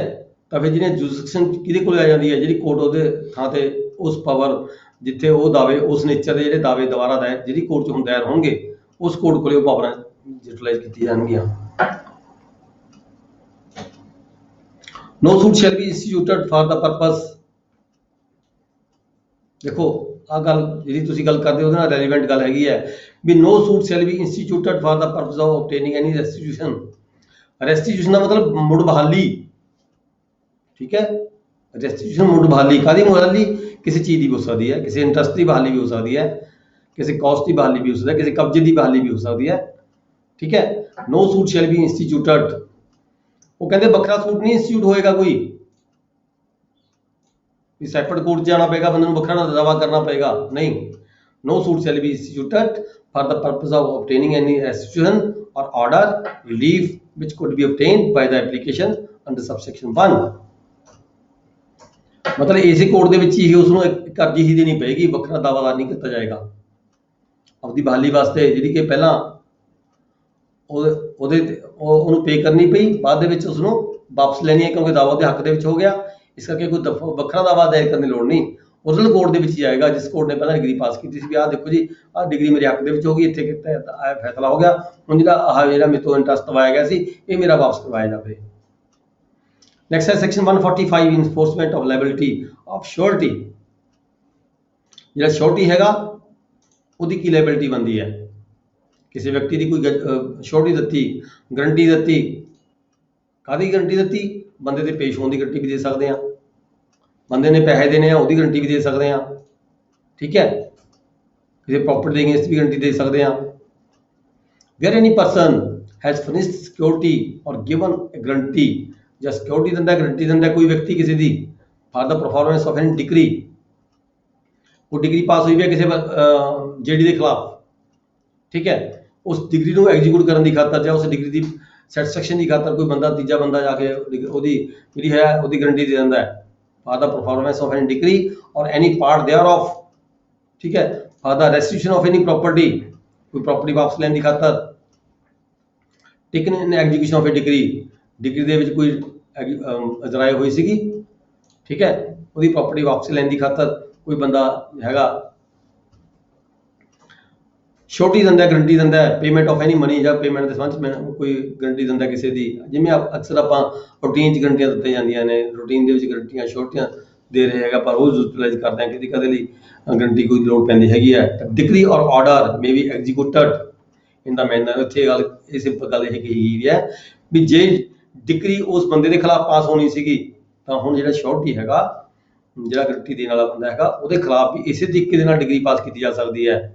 Decree or order may be executed in the manner therein provided for the execution of decree, namely if he has rendered himself personally liable। ਏਦਾਂ ਡਿਗਰੀ ਪਾਸ ਹੋਏਗੀ ਜਿਵੇਂ ਕਿ ਉਹਦੇ ਖਿਲਾਫ ਹੀ ਕਾਰਵਾਈ ਕੀਤੀ ਜਾਣੀ ਹੈ, ਜਿਵੇਂ ਜੇ ਉਹਦੇ ਖਿਲਾਫ ਕੋਈ ਕਾਰਵਾਈ ਹੁੰਦੀ ਏਦਾਂ ਦੀ ਜਿਵੇਂ ਉਹਦੇ ਖਿਲਾਫ ਕਾਰਵਾਈ ਕੀਤੀ ਜਾਏਗੀ ਇਸ ਸ਼ੋਰਟੀ ਦੇ ਵਜੋਂ, ਠੀਕ ਹੈ। ਮੰਨ ਲਓ ਵੀ ਉਹ ਆਪ ਜੇਡੀ ਸੀਗਾ, ਜਿਵੇਂ ਉਹ ਖੁਦ ਜੇਡੀ ਹੁੰਦਾ ਉਹਦੇ ਖਿਲਾਫ ਜੋ ਕਾਰਵਾਈ ਹੋਣੀ ਸੀਗੀ, ਤਾਂ ਹੁਣ ਜੇ ਉਹ ਸ਼ੋਰਟੀ ਹੈ ਤਾਂ ਵੀ ਉਹਨੂੰ ਜੇਡੀ ਸਮਝ ਕੇ ਹੀ ਉਹਦੇ ਖਿਲਾਫ ਕਾਰਵਾਈ ਕੀਤੀ ਜਾਵੇਗੀ। If he has furnished any property as security, ਜੇਕਰ ਉਸਨੇ ਉਹਦੀ ਕੋਈ ਪ੍ਰੋਪਰਟੀ ਦਿੱਤੀ ਹੈਗੀ ਹੈ ਸਿਕਿਉਰਿਟੀ ਦੇ ਵਜੋਂ ਤਾਂ ਉਹਨੂੰ ਸੇਲ ਵੀ ਕੀਤਾ ਜਾ ਸਕਦਾ ਹੈ। Sale of such property to the extent of the security, ਪਰ ਸਾਰੀ ਪ੍ਰੋਪਰਟੀ ਕਹਿੰਦਾ ਸੇਲ ਕਰਨ ਦੀ ਲੋੜ ਨਹੀਂ ਹੈ। ਜੇ ਪ੍ਰੋਪਰਟੀ ਵੈਲਿਊ 20 ਲੱਖ ਰੁਪਏ ਹੈਗੀ ਹੈ, ਉਹਨੇ ਸਿਕਿਉਰਿਟੀ ਦਿੱਤੀ ਹੈ 5 ਲੱਖ ਰੁਪਏ ਦੀ, ਤਾਂ 19 ਪਾਰਟ ਉਹਦੀ ਪ੍ਰੋਪਰਟੀ ਹੀ ਸੇਲ ਕਰਕੇ ਮਤਲਬ ਕਿ ਜਿਹੜਾ ਹੈਗਾ ਉਹਦਾ 5 ਲੱਖ ਰੁਪਇਆ ਰਿਕਵਰ ਕੀਤਾ ਜਾ ਸਕਦਾ ਹੈ। ਇੱਥੇ ਇੱਕ ਕੁਐਸਚਨ ਆ ਜਾਂਦਾ ਮੇਰੇ ਜ਼ਿਹਨ 'ਚ ਆਇਆ ਹੈਗਾ ਵੀ ਜਦੋਂ ਆਪਾਂ ਕਈ ਵਾਰੀ ਆਪਣੇ ਕੋਲੇ ਆਕਸ਼ਨਸ ਆਉਂਦੀਆਂ ਨੇ, ਬੋਲੀਆਂ ਆਉਂਦੀਆਂ ਨੇ, ਠੀਕ ਹੈ, ਜਦੋਂ ਕੋਈ ਬੰਦਾ ਗਰੰਟੀ ਦਿੰਦਾ ਉਹ ਚੱਕ ਕੇ ਫਰਦ ਜਮ੍ਹਾਂ ਕਰਾ ਦਿੰਦਾ ਵੀ ਆਹ ਮੈਂ ਗਰੰਟੀ ਦੇ ਦਿੱਤੀ, ਗਰੰਟੀ ਚਾਹੇ ਹੋਵੇ 2 ਲੱਖ ਰੁਪਏ ਦੀ, ਜੇ ਗਰੰਟੀ ਹੋਵੇ 5 ਲੱਖ ਰੁਪਏ ਦੀ, ਠੀਕ ਹੈ। ਪ੍ਰੋਪਰਟੀ ਵੈਲਿਊ ਕੋਈ ਨਹੀਂ ਹੁੰਦੀ ਹੈ, ਚੱਕ ਕੇ 5 ਕਿੱਲੇ ਅਟੈਚ ਕਰਾ ਦਿੱਤੇ, 5 ਕਿੱਲੇ ਦੀ ਕੀਮਤ ਬਣ ਜਾਏ ਕਰੋੜਾਂ ਰੁਪਏ। ਜਦੋਂ ਕਦੇ ਡਿਗਰੀ ਸੈਟੀਸਫਾਈ ਨਹੀਂ ਹੁੰਦੀ, ਮੈਂ ਪ੍ਰੈਕਟੀਕਲ ਦੱਸ ਰਿਹਾ ਗੱਲ ਇਹ, ਠੀਕ ਹੈ, ਜੋ ਪ੍ਰੈਕਟੀਕਲ ਯੂਟੀਲਾਈਜ਼ ਹੁੰਦੀ ਹੈ ਵੀ ਤੁਸੀਂ ਅੱਗੇ ਨੂੰ ਤੁਸੀਂ ਆਫੀਸਰ ਬਣਨਾ, ਤੁਸੀਂ ਕਿਹੜੀਆਂ ਗੱਲਾਂ ਦਾ ਧਿਆਨ ਰੱਖਣਾ ਹੈ, ਠੀਕ ਹੈ। ਤੁਹਾਡੇ ਕੋਲੇ ਵਾਰੰਟ ਆ ਗਿਆ, ਵਾਰੰਟ ਆਫ ਸੇਲ ਆ ਗਿਆ, ਵਾਰੰਟ ਆਫ ਸੇਲ ਤੁਹਾਡੇ ਕੋਲ 5 ਲੱਖ ਰੁਪਏ ਦਾ ਸਿਰਫ, ਤੁਹਾਡੇ ਕੋਲ 5 ਕਿੱਲੇ ਆ ਗਏ ਉਹਦੇ ਵਿੱਚ ਵੀ ਆ 5 ਕਿੱਲੇ ਦੀ ਬੋਲੀ ਕਰਕੇ 5 ਲੱਖ ਰੁਪਏ ਪੈਦਾ ਕਰੋ, 5 ਲੱਖ ਰੁਪਏ ਭਰਵਾਓ। ਠੀਕ ਹੈ, ਉੱਥੇ ਜੇ ਤੁਹਾਡੀ ਦੇਖੋ ਤੁਸੀਂ ਇਹ ਨਹੀਂ ਵੀ ਅੱਖਾਂ ਮੀਚ ਕੇ 5 ਕਿੱਲੇ ਦੀ ਜਾ ਕੇ ਬੋਲੀ ਕਰਵਾ ਦੋ। ਠੀਕ ਹੈ, ਉੱਥੇ ਤੁਹਾਡੀ ਸੋਲ ਜ਼ਿੰਮੇਵਾਰੀ ਬਣ ਜਾਂਦੀ ਹੈ, ਤੁਹਾਡੀ ਸੋਲ ਰਿਸਪੌਂਸਿਬਿਲਿਟੀ ਬਣ ਜਾਂਦੀ ਹੈ। You are the executive officer. ਠੀਕ ਹੈ, ਤੁਸੀਂ ਦੇਖਣਾ, ਤੁਸੀਂ ਜਸਟਿਸ ਦੇਖਣਾ ਹੈਗਾ, ਤੁਸੀਂ ਇਨਸਾਫ ਦੀ ਗੱਲ ਕਰਨੀ ਹੈ। ਉੱਥੇ ਇਹ ਨਹੀਂ ਹੈਗਾ ਤੁਸੀਂ 5 ਕਿੱਲੇ ਜਾ ਕੇ ਬੋਲੀ ਤੇ ਲਗਾ ਦਿਓ ਵੀ ਕੋਰਟ ਦਾ ਆਰਡਰ ਹੈ ਜੀ, ਕੋਰਟ ਦੇ ਆਰਡਰ 'ਚ ਲਿਖਿਆ ਹੋਇਆ 5 ਕਿੱਲੇ ਦੀ ਬੋਲੀ ਕਰਨੀ, ਮੈਂ ਤਾਂ 5 ਤੋਂ ਬਾਹਰ ਜਾ ਨਹੀਂ ਸਕਦਾ। ਨਹੀਂ, ਉੱਥੇ ਤੁਹਾਡੇ ਕੋਲ ਫੁੱਲ ਪਾਵਰ ਹੁੰਦੀ ਹੈ। ਤੁਸੀਂ ਡਿਗਰੀ ਸੈਟੀਸਫਾਈ ਕਰਾਣੀ ਹੈ, ਤੁਸੀਂ 2 ਕਨਾਲ ਜ਼ਮੀਨ ਸੇਲ ਕਰਕੇ ਵੀ ਉਹਦੀ ਡਿਗਰੀ ਹੈਗੀ ਹੈ ਸੈਟੀਸਫਾਈ ਕਰਾ ਸਕਦੇ ਹੋ, ਔਰ ਮੈਂ ਕੀਤੀਆਂ ਇੱਦਾਂ ਦੀਆਂ ਕੇਸ। ਠੀਕ ਹੈ, ਬਹੁਤ ਵਧੀਆ ਪੁਆਇੰਟ ਹੈ। ਹਾਂ, ਇਦਾਂ ਦਾ ਨਹੀਂ ਹੈਗਾ ਵੀ ਅਸੀਂ ਚੱਕ ਕੇ 5 ਕਿੱਲੇ ਦੀ ਬੋਲੀ ਕਰਾ ਦੇ ਮੁੜ ਕੇ ਨਵੇਂ ਕੇ ਅਸੀਂ ਨਵੇਂ ਸੂਟ ਫਾਈਲ ਕਰਵਾ ਦਾਅਵੇ ਦਾਇਰ ਹੋਣ ਤੁਹਾਡੇ ਕੰਮ ਦੇ ਨਾਲ, ਹੋਰ ਨਵੇਂ ਦਾਅਵੇ ਸ਼ੁਰੂ ਹੋ ਜਾਣ, ਪਾਰਟੀ ਜਾ ਕੇ ਫਿਰ ਕੋਰਟਾਂ 'ਚ ਜਾਣ, ਫਿਰ ਲਿਟੀਗੇਸ਼ਨ ਵਧੇ। ਠੀਕ ਹੈ, ਆਪਣਾ ਮਕਸਦ ਇਹ ਹੁੰਦਾ ਹੈਗਾ ਵੀ ਲਿਟੀਗੇਸ਼ਨ ਨਹੀਂ ਵਧਾਉਣੀ ਚਾਹੀਦੀ, ਕਿ ਲਿਟੀਗੇਸ਼ਨ ਨੂੰ ਘੱਟ ਤੋਂ ਘੱਟ ਵਧਾਉਣਾ ਚਾਹੀਦਾ। ਅਤੇ ਜੇਕਰ ਤੁਹਾਡੇ ਕਾਰਨ ਕੋਈ ਲਿਟੀਗੇਸ਼ਨ ਵੱਧਦੀ ਹੈ, ਦੇਖੋ ਉਹ ਫਿਰ ਸਾਡੀ ਆਪਣੀ ਆਪਣੇ ਕਾਰਨ ਕੋਈ ਲਿਟੀਗੇਸ਼ਨ ਜ਼ਿਆਦਾ ਪੈਦਾ ਹੁੰਦੀ ਹੈ ਤਾਂ ਉਹ ਸਾਡੀ ਆਪਣੀ ਨਲਾਇਕੀ ਹੀ ਗਿਣੀ ਜਾਂਦੀ ਹੈ। ਠੀਕ ਹੈ, ਮਤਲਬ sufficient to satisfy the decree. ਸਾਨੂੰ ਉੱਥੇ ਜੇ 2 ਕਨਾਲ ਵੇਚ ਕੇ ਦੱਸਿਓ ਇਹਦੇ ਵਿੱਚ ਵੀ ਕੋਰਟ ਇਹਦੇ ਵਿੱਚ ਮੈਂਸ਼ਨ ਕਰਦੀ ਵੀ ਜਿੱਥੇ ਪੈਸੇ ਪੂਰੇ ਹੋ ਜਾਣ ਉੱਥੇ ਬੋਲੀ ਬੰਦ ਕਰ ਦਿਓ, ਕਿ ਸਾਨੂੰ ਇਹ ਐਗਜ਼ੀਕਿਊਟਿਵ ਆਫਿਸਰ ਨੇ, ਆਫਿਸਰ ਨੂੰ ਅਧਿਕਾਰ ਹੁੰਦਾ ਜਿਹੜਾ ਨਹੀਂ, it is the responsibility of the executive officer. ਉਹਦੀ ਜ਼ਿੰਮੇਵਾਰੀ ਹੈ, ਉਹ ਕੋਰਟ ਨੂੰ ਡਿਗਰੀ ਉਹ ਐਗਜ਼ੀਕਿਊਟ ਕਰ ਰਿਹਾ ਹੈਗਾ। ਉਸਨੇ ਦੇਖਣਾ ਵੀ ਡਿਗਰੀ ਕਿੰਨੇ ਪੈਸੇ ਦੀ ਕੋਰਟ ਵੱਲੋਂ ਆਈ ਹੈ।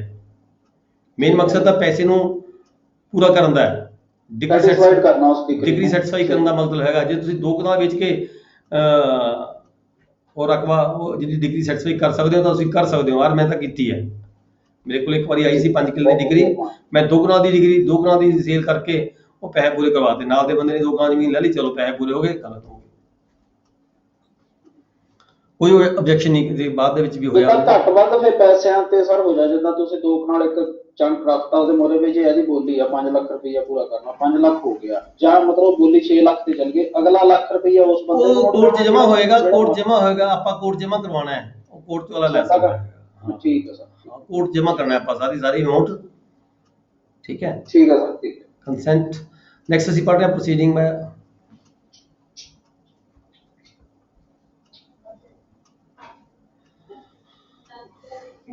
ਇਫ ਹੀ ਹਾਂ ਆਪਾਂ ਗੱਲ ਕਰ ਰਹੇ ਸੀ ਸੇਲ ਦੀ, ਕਿੱਥੋਂ ਗੱਲ ਚੱਲੀ ਸੀ ਅੱਗੇ ਵੀ ਜੇ ਕੋਈ ਪ੍ਰਾਪਰਟੀ ਸਾਡੇ ਕੋਲ ਸੇਲ ਦੀ ਆ ਜਾਂਦੀ ਹੈ ਤਾਂ ਜੇ ਕੋਈ ਬੰਦੇ ਨੇ ਸਿਕਿਉਰਿਟੀ ਦਿੱਤੀ ਹੈ ਤਾਂ ਉਹਦੀ ਪ੍ਰਾਪਰਟੀ ਨੂੰ ਵੀ ਉਸ ਐਕਸਟੈਂਟ ਤੱਕ ਸੇਲ ਕੀਤਾ ਜਾ ਸਕਦਾ ਹੈ ਜਦੋਂ ਤੱਕ ਆਦੇ ਕੋਈ ਵਰਡ ਯੂਜ਼ ਕੀਤਾ ਗਿਆ। ਇੱਥੇ ਤੁਹਾਡੇ ਕੋਲ ਪੁਆਇੰਟ ਹੈਗਾ ਹੈਗੇ, ਦੇਖੋ if he has furnished any property as security, ਇੱਥੇ ਸਿਕਿਉਰਿਟੀ ਦੀ ਗੱਲ ਕੀਤੀ ਹੈ, ਪਰ ਇੱਥੇ ਸਿਕਿਉਰਿਟੀ ਨੂੰ ਵੀ ਤੁਸੀਂ ਉਹੀ ਪ੍ਰਜ਼ੂਮ ਕੀਤਾ ਹੈ ਵੀ ਜਿਵੇਂ ਜਜਮੈਂਟ ਡੈਪਟਰ ਹੈਗਾ, ਜਿਵੇਂ ਜਜਮੈਂਟ ਡੈਪਟਰ ਹੈ ਜਿਹੜਾ ਸਿਕਿਉਰਿਟੀ ਹੈਗਾ, ਸਿਕਿਉਰਿਟੀ ਦੇਣ ਵਾਲਾ ਵਿਅਕਤੀ ਹੈਗਾ, ਜੇ ਉਹ ਖੁਦ ਹੈਗਾ, ਜੇ ਉਹਦੀ ਕੋਈ ਪ੍ਰਾਪਰਟੀ ਹੈਗੀ ਹੈ, ਤੁਸੀਂ ਉਹਦੀ ਲਾਇਬਿਲਿਟੀ ਵੀ ਉਨੀ ਬਣ ਜਾਂਦੀ ਹੈ ਜਿੰਨੀ ਜਿਹੜੀ ਦੀ ਲਾਇਬਿਲਿਟੀ ਬਣਦੀ ਸੀਗੀ।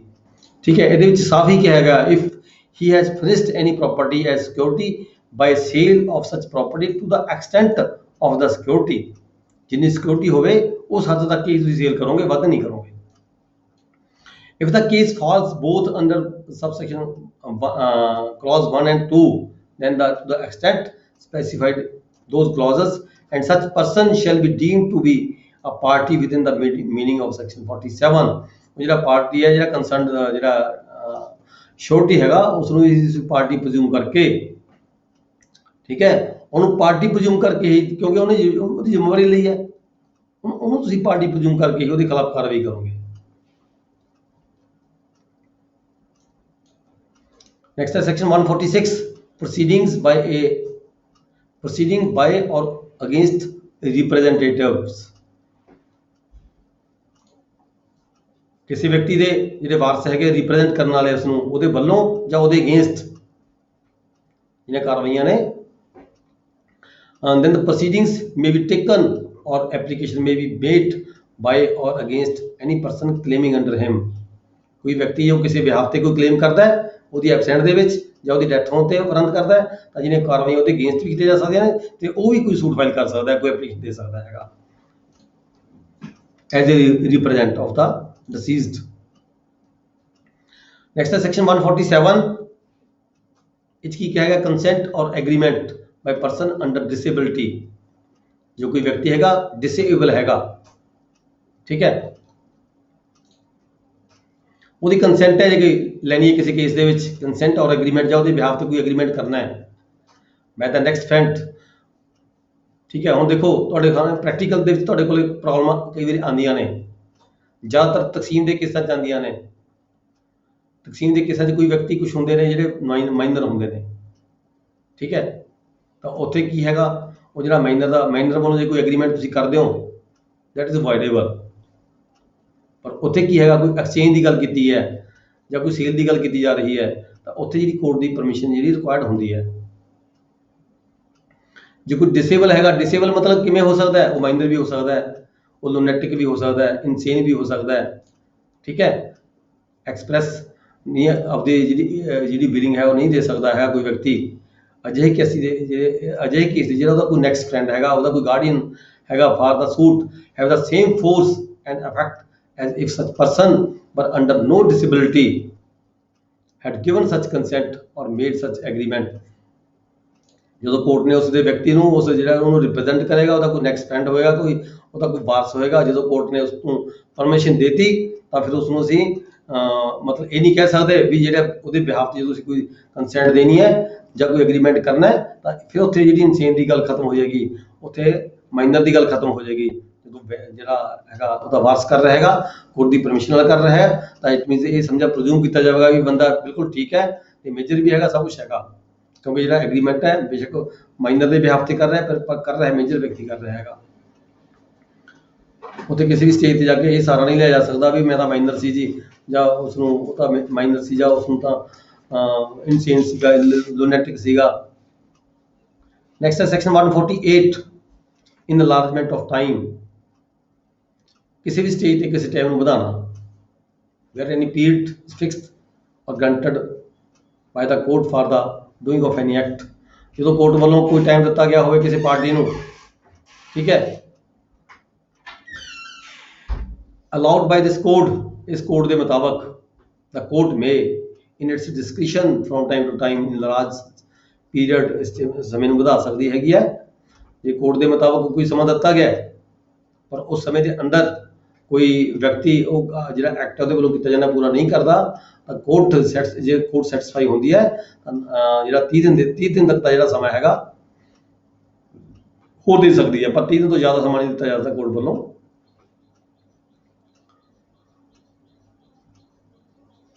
ਬੇਸ਼ੱਕ ਜਿਹੜਾ ਪਹਿਲਾ ਸਮਾਂ ਹੈਗਾ ਉਹ ਪੂਰਾ ਹੋ ਚੁੱਕਿਆ ਹੋਵੇ। ਮੰਨ ਲਓ 20 ਦਿਨ ਦੇ ਅੰਦਰ ਕਿਸੇ ਪਾਰਟੀ ਨੇ ਕੋਈ ਐਕਟ ਕਰਨਾ ਸੀਗਾ, ਉਹ 20 ਦਿਨ ਦਾ ਸਮਾਂ ਪੂਰਾ 30 ਦਿਨ ਦਾ ਅੰਦਰ ਉਹ ਸਮਾਂ ਜਿਹੜਾ ਪੂਰਾ ਹੋ ਚੁੱਕਿਆ ਹੋਵੇ, ਪਰ ਕੋਰਟ ਫਿਰ ਵੀ ਫਰਦਰ ਜਿਹੜਾ ਟਾਈਮ ਹੈਗਾ ਉਹ 3 ਦਿਨ ਤੱਕ ਦਾ, ਹੋਰ 10 ਦਿਨ, 20 ਦਿਨ, 15 ਦਿਨ, 30 ਦਿਨ ਤੱਕ, ਮੈਕਸਿਮਮ 30 ਡੇਜ਼ ਤੱਕ ਜਿਹੜਾ ਹੈਗਾ ਦਿੱਤਾ ਜਾ ਸਕਦਾ ਸਮਾਂ। ਨੈਕਸਟ ਹੈ ਸੈਕਸ਼ਨ 148A ਰਾਈਟ ਟੂ ਲੋਜ਼ ਕੇਵੀਅਟ। ਬਹੁਤ ਇੰਪੋਰਟੈਂਟ ਹੈ ਜੀ।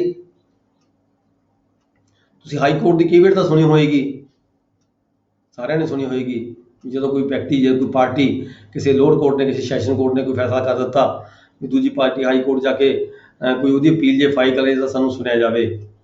ਸੁਣਨ ਤੋਂ ਪਹਿਲਾਂ ਵੀ ਜਦੋਂ ਕੋਈ ਅਪੀਲ ਫਾਈਲ ਕਰਦੀ ਹੈ ਪਾਰਟੀ ਤਾਂ ਸਾਨੂੰ ਪਤਾ ਲੱਗੇ ਵੀ ਇਸ ਕੇਸ 'ਚ ਅਪੀਲ ਫਾਈਲ ਹੋ ਗਈ। ਇਸ ਤੋਂ ਪਹਿਲਾਂ ਇਸ ਕਰਕੇ ਜਿਹੜੀ ਕੇਵੀਅਟ ਦੀ ਪ੍ਰੋਵੀਜ਼ਨ ਦਿੱਤੀ ਗਈ ਹੈ, ਇਹ ਇਕੱਲੀ ਹਾਈ ਕੋਰਟ ਲਈ ਨਹੀਂ ਹੈ, ਇਹ ਲੋਅਰ ਕੋਰਟਾਂ ਵਾਸਤੇ ਵੀ ਹੈਗੀ ਹੈ। ਜੇ ਤੁਹਾਨੂੰ ਕਿਤੇ ਲੱਗਦਾ ਹੈ ਵੀ ਕਿਸੇ ਲੋਅਰ ਕੋਰਟ ਦੇ ਵਿੱਚ ਕਿਸੇ ਵਿਅਕਤੀ ਨੇ ਕੋਈ ਮੁਕੱਦਮਾ ਦਾਇਰ ਕਰਨਾ ਹੈ, ਤੁਹਾਨੂੰ ਡਾਊਟ ਹੈ, ਤੁਹਾਡਾ ਕੋਈ ਉਹਦੇ ਨਾਲ ਸੰਬੰਧ ਇੱਦਾਂ ਦੇ ਕੋਈ ਜਿਹੜੀਆਂ ਰਿਲੇਸ਼ਨਸ ਨੇ, ਕਿਸੇ ਗੱਲ ਨੂੰ ਲੈ ਕੇ ਕੋਈ ਵਿਗੜੇ ਨੇ, ਕੋਈ ਡਿਸਪਿਊਟ ਹੈ ਕਿਸੇ ਪ੍ਰੋਪਰਟੀ ਰਿਗਾਰਡਿੰਗ ਹੈ, ਕੋਈ ਠੀਕ ਹੈ, ਕੋਈ ਮੈਟਰ ਇੱਦਾਂ ਦਾ ਹੈਗਾ, ਕੋਈ ਬਿਜ਼ਨਸ ਨੂੰ ਰਿਲੇਟਡ ਲੈ ਕੇ ਹੈਗਾ, ਤੁਹਾਨੂੰ ਲੱਗਦਾ ਵੀ ਕੋਈ ਪਾਰਟੀ ਸੂਟ ਦਾਅਵਾ ਦਾਇਰ ਕਰੇਗੀ, ਪਰ ਤੁਹਾਨੂੰ ਇਹ ਵੀ ਡਾਊਟ ਨਾਲ ਲੱਗਦਾ ਵੀ ਕਿਤੇ ਉਹ ਐਕਸ ਪਾਰਟੀ ਸਟੇ ਨਾ ਲੈ ਜਾਵੇ, ਮੈਨੂੰ ਹਾਜ਼ਰੀ ਤੋਂ ਹੈ, ਇਸ ਕਰਕੇ ਤੁਸੀਂ ਉੱਥੇ ਹਾਜ਼ਰ ਹੋਣਾ ਚਾਹੁੰਦੇ ਹੋ, ਤਾਂ ਤੁਹਾਡੇ ਕੋਲ ਪ੍ਰੋਵੀਜ਼ਨ ਹੈਗੀ ਹੈ ਇਸ ਲਾਅ ਦੇ ਵਿੱਚ। ਤੁਸੀਂ ਉਸ ਕੋਰਟ ਨੂੰ ਇੱਕ ਐਪਲੀਕੇਸ਼ਨ ਦੇ ਸਕਦੇ ਹੋ, ਜਿਹਨੂੰ ਅਸੀਂ ਕੇਵੀਟ ਕਹਾਂਗੇ, ਕੇਵੀਟ ਫਾਈਲ ਕਰ ਸਕਦੇ ਹੋ, ਠੀਕ ਹੈ, ਕੇਵੀਟ ਫਾਈਲ ਕਰ ਸਕਦੇ ਹੋ। ਤੇ ਨਾਲ ਹੀ ਤੁਸੀਂ ਉਹ ਪਰਸਨ ਨੂੰ ਵੀ ਨਾਲ ਨੋਟਿਸ ਭੇਜੋਗੇ ਜਿਸ ਤੋਂ ਤੁਹਾਨੂੰ ਖਤਰਾ ਹੈਗਾ, ਡਰ ਹੈਗਾ ਵੀ ਇਹ ਕੋਰਟ 'ਚ ਜਾਏਗਾ। ਵੈਨ ਐਪਲੀਕੇਸ਼ਨ ਇਜ਼ ਐਕਸਪੈਕਟਡ,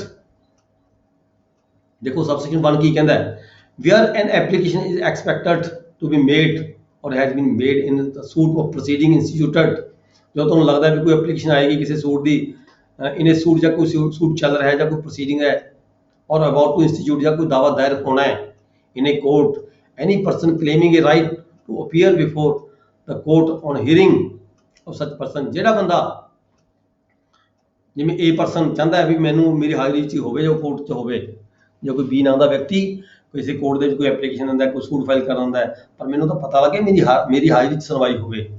ਤਾਂ ਜਿਹੜਾ ਇਹ ਵਿਅਕਤੀ ਹੈਗਾ ਉਹ ਚਾਹੁੰਦਾ ਮੇਰੀ ਹੀਅਰਿੰਗ ਹੋਵੇ ਨਾਲ ਦੇ ਨਾਲ ਉਸੇ ਸਮੇਂ before the court on the hearing such application may lodge a caveat in respect ਆਫ ਦੇਅਰ ਆਫ, ਤਾਂ ਉਹਦੇ ਕੋਲ ਅਧਿਕਾਰ ਹੈਗਾ ਸਬਸੈਕਸ਼ਨ 1 ਦੇ ਵਿੱਚ ਉਹ ਕੀਵੀਅਟ ਲੌਂਚ ਕਰ ਸਕਦਾ ਹੈ, ਕੀਵੀਅਟ ਫਾਈਲ ਕਰ ਸਕਦਾ ਹੈ। ਵੈਰੀ ਕੀਵੀਅਟ ਜਿਹਨੂੰ ਕੀਵੀਟਰ ਕਹਾਂਗੇ ਅਸੀਂ, ਕੀਵੀਅਟ ਫਾਈਲ ਕਰਨ ਵਾਲਾ ਜਿਹੜਾ ਵਿਅਕਤੀ ਹੈ ਉਹਨੂੰ ਅਸੀਂ ਕੀਵੀਟਰ ਕਹਾਂਗੇ, caveator. Shall serve notice of caveat by the registered post on the person, ਨਾਲ ਕੀ ਕਰੇਗਾ ਉਹ ਕੋਰਟ ਦੇ ਵਿੱਚ ਕੀਵੀਅਟ ਫਾਈਲ ਕਰੇਗਾ ਤੇ ਨਾਲੇ ਇੱਕ ਨੋਟਿਸ ਉਸ ਵਿਅਕਤੀ ਨੂੰ ਜਿਹਦੇ ਵੱਲੋਂ ਉਹਨੂੰ ਖਤਰਾ ਹੈਗਾ ਵੀ ਕੋਈ ਸੂਟ ਦਾਵਾ ਦਾਇਰ ਕਰੇਗਾ, ਉਸ ਨੂੰ ਇੱਕ ਕਾਪੀ ਭੇਜੇਗਾ ਆਪਦੀ ਇਸ ਕੀਵੀਅਟ ਦੀ on the person by whom the application has been or is expected to be made under subsection 1, ਜਿੱਥੇ ਉਹਨੂੰ ਖਤਰਾ ਹੈਗਾ ਵੀ ਇਹ ਬੰਦਾ ਜਿਹੜਾ ਕੋਈ ਦਾਵਾ ਮੇਰੇ ਖਿਲਾਫ ਕਰੇਗਾ ਉਹਨੂੰ ਨੋਟਿਸ ਵੀ ਭੇਜੇਗਾ। ਠੀਕ ਹੈ, ਕੋਈ ਕੋਰਟ ਦੇ ਵਿੱਚ ਦਾਵਾ ਦਾਇਰ ਕਰੇ, ਕੋਰਟ ਦੇ ਵਿੱਚ ਕੀਵੀਅਟ ਫਾਈਲ ਕਰੇਗਾ। ਜਦੋਂ ਕੋਰਟ ਦੇ ਵਿੱਚ ਕੀਵੀਅਟ ਫਾਈਲ ਹੋ ਗਈ, after a caveat has been lodged under subsection 1, the court shall serve a notice of the application on the caveator, where after a caveat has been lodged under subsection 1, any application is filed in any suit of proceeding, caveat file होगी ਤੇ application ਆ ਗਈ court ਦੇ ਕੋਲੇ ਦੂਜੇ ਵਿਅਕਤੀ ਵੱਲੋਂ, in any suit of proceeding the court shall serve a notice of the application on the caveator, ਤਾਂ ਜਿਹੜੀ ਕੋਰਟ ਹੈਗੀ ਹੈ ਉਸ caveator ਨੂੰ ਨੋਟਿਸ ਭੇਜੇਗੀ ਵੀ ਹਾਂ ਸਾਡੇ ਕੋਲੇ ਆਹ ਸੂਟ ਫਾਈਲ ਹੋਇਆ ਹੈਗਾ, ਤੁਸੀਂ ਆਹ ਦੱਸੋ ਕੀ ਕਹਿਣਾ ਚਾਹੁੰਦੇ ਹੋ ਉਹਦੇ ਸੰਬੰਧ ਵਿੱਚ। Where number subsection 4, where a notice of any caveat has been served on the applicant, he shall forthwith furnish the caveator at the caveator's expense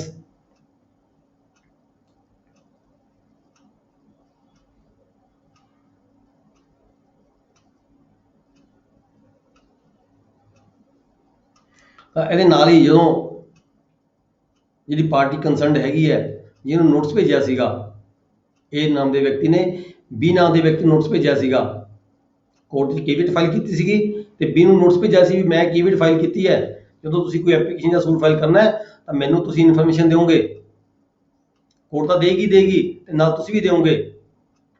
Where a notice of any caveat has been served on the applicant, he shall forthwith furnish the caveator at the caveator's expense with a copy of the application, ਜਦੋਂ ਉਸਨੇ court ਦੇ ਵਿੱਚ ਕੋਈ application ਲਗਾਣੀ ਹੈ ਤਾਂ ਉਹਦੀ ਇੱਕ copy ਉਹਦੇ ਐਕਸਪੈਂਸਸ ਤੇ, ਕਿਹਦੇ ਐਕਸਪੈਂਸਸ ਤੇ, ਕੇਵੀਟਰ ਦੇ ਐਕਸਪੈਂਸਸ ਤੇ, with a copy of the application made by him and also with the copies of any paper, ਜਿਹੜੇ ਵੀ ਹੋਰ ਕੋਈ ਡਾਕੂਮੈਂਟ ਉਸਨੇ ਕੋਈ ਦਾਵਾ ਦਾਇਰ ਕੀਤਾ ਹੈਗਾ ਉਸ ਦਾਅਵੇ ਦੀ ਇਹਦੀ ਕਾਪੀ ਹੈਗੀ ਹੈ, ਉਹ ਕੇਵੀਟਰ ਨੂੰ ਜਿਹਨੇ ਕੇਵੀਟ ਫਾਈਲ ਕੀਤੀ ਹੈ ਉਹਨੂੰ ਕਾਪੀ ਭੇਜੇਗੀ, ਡਾਕੂਮੈਂਟ ਦੀ ਵੀ ਤੇ ਦਾਅਵੇ ਦੀ ਵੀ ਕਾਪੀ ਭੇਜੇਗੀ। May filed by him in the support of the application, ਜਿਹੜੀ ਉਹਨੇ ਅਰਜੀ ਦਿੱਤੀ ਹੈ ਉਹ ਅਰਜੀ ਦੇ ਨਾਲ ਕਿਹੜੇ ਪੇਪਰ ਲਾਏ ਨੇ ਉਹਦੀ ਇੱਕ ਕਾਪੀ ਕੋਰਟ 'ਚ ਦਾਵਾ ਦਾਇਰ ਕਰੇਗੀ, ਉਹਦੇ ਨਾਲ ਕੰਸਰਨ ਪਾਰਟੀ ਜਿਹਨੇ ਕੀਵੀਟ ਫਾਈਲ ਕੀਤੀ ਹੈ ਉਹਨੂੰ ਵੀ ਇੱਕ ਕਾਪੀ ਭੇਜੀ ਜਾਵੇਗੀ ਉਸ ਵਿਅਕਤੀ ਵੱਲੋਂ ਜਿਹੜਾ ਦਾਵਾ ਦਾਇਰ ਕਰ ਰਿਹਾ ਹੈ।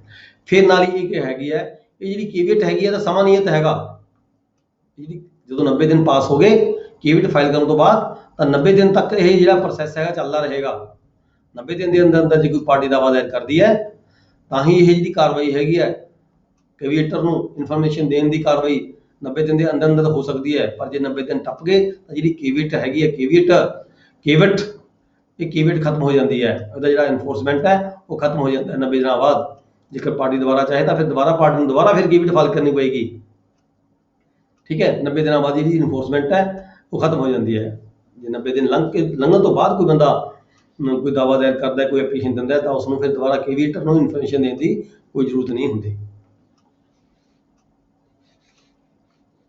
ਸਰ ਇੱਕ ਦੱਸਿਓ, ਹਾਂਜੀ, ਜਦੋਂ ਡਿਫੈਂਡੈਂਟ ਨੂੰ ਜਾਂ ਡਿਫੈਂਡੈਂਟ ਹੈ ਜਾਂ ਰਿਸਪੋਂਡੈਂਟ ਹੈ ਉਹਨੂੰ ਨੋਟਿਸ ਤਾਂ ਕੋਰਟ ਕੱਢਦੀ ਹੈ ਕਿਸੇ ਵੀ ਗੱਲ ਲਈ ਜਾਂ ਭੇਜਦੇ ਆ ਨੋਟਿਸ, ਇਹ ਸਾਨੂੰ ਇਹ ਕਿਸ ਚੀਜ਼ ਤੋਂ ਸ਼ੀਲਡ ਕਰਦਾ ਹੈ, ਲਾਅ ਦੇ ਕਿਸ ਪਰਪਸ ਤੋਂ? ਹਾਂ ਮੈਂ ਦੱਸਦਾ ਕਿਉਂ ਬਣਾਇਆ ਗਿਆ। ਇਹ ਇਸ ਕਰਕੇ ਬਣਾਇਆ ਗਿਆ ਜਦੋਂ ਕੋਈ ਪਾਰਟੀ ਹੈ ਤੁਸੀਂ ਸੈਕਸ਼ਨ 39 ਪੜੋਗੇ ਅੱਗੇ ਜਾ ਕੇ, ਠੀਕ ਹੈ।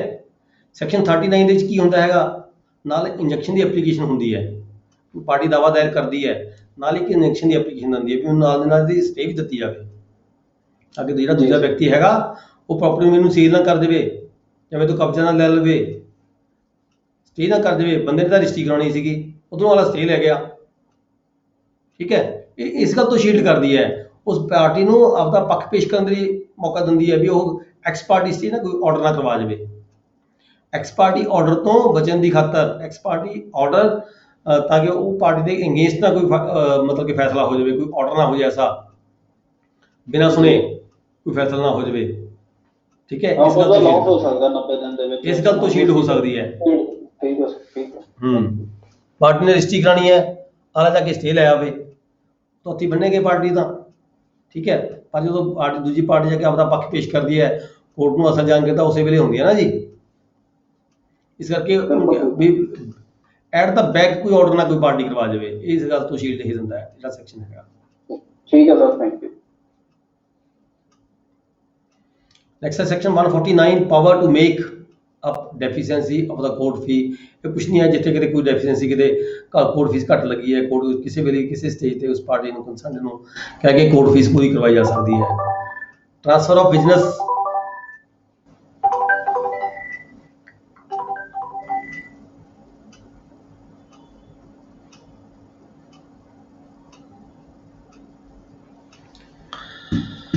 Transfer of business, we are the business of any court. Business ਕਿਹਨੂੰ ਕਹਿੰਦੇ ਅਸੀਂ, ਉਹ ਬਿਜ਼ਨਸ ਦੂਜਾ ਨਹੀਂ, ਵਪਾਰ ਨਹੀਂ ਹੈਗਾ।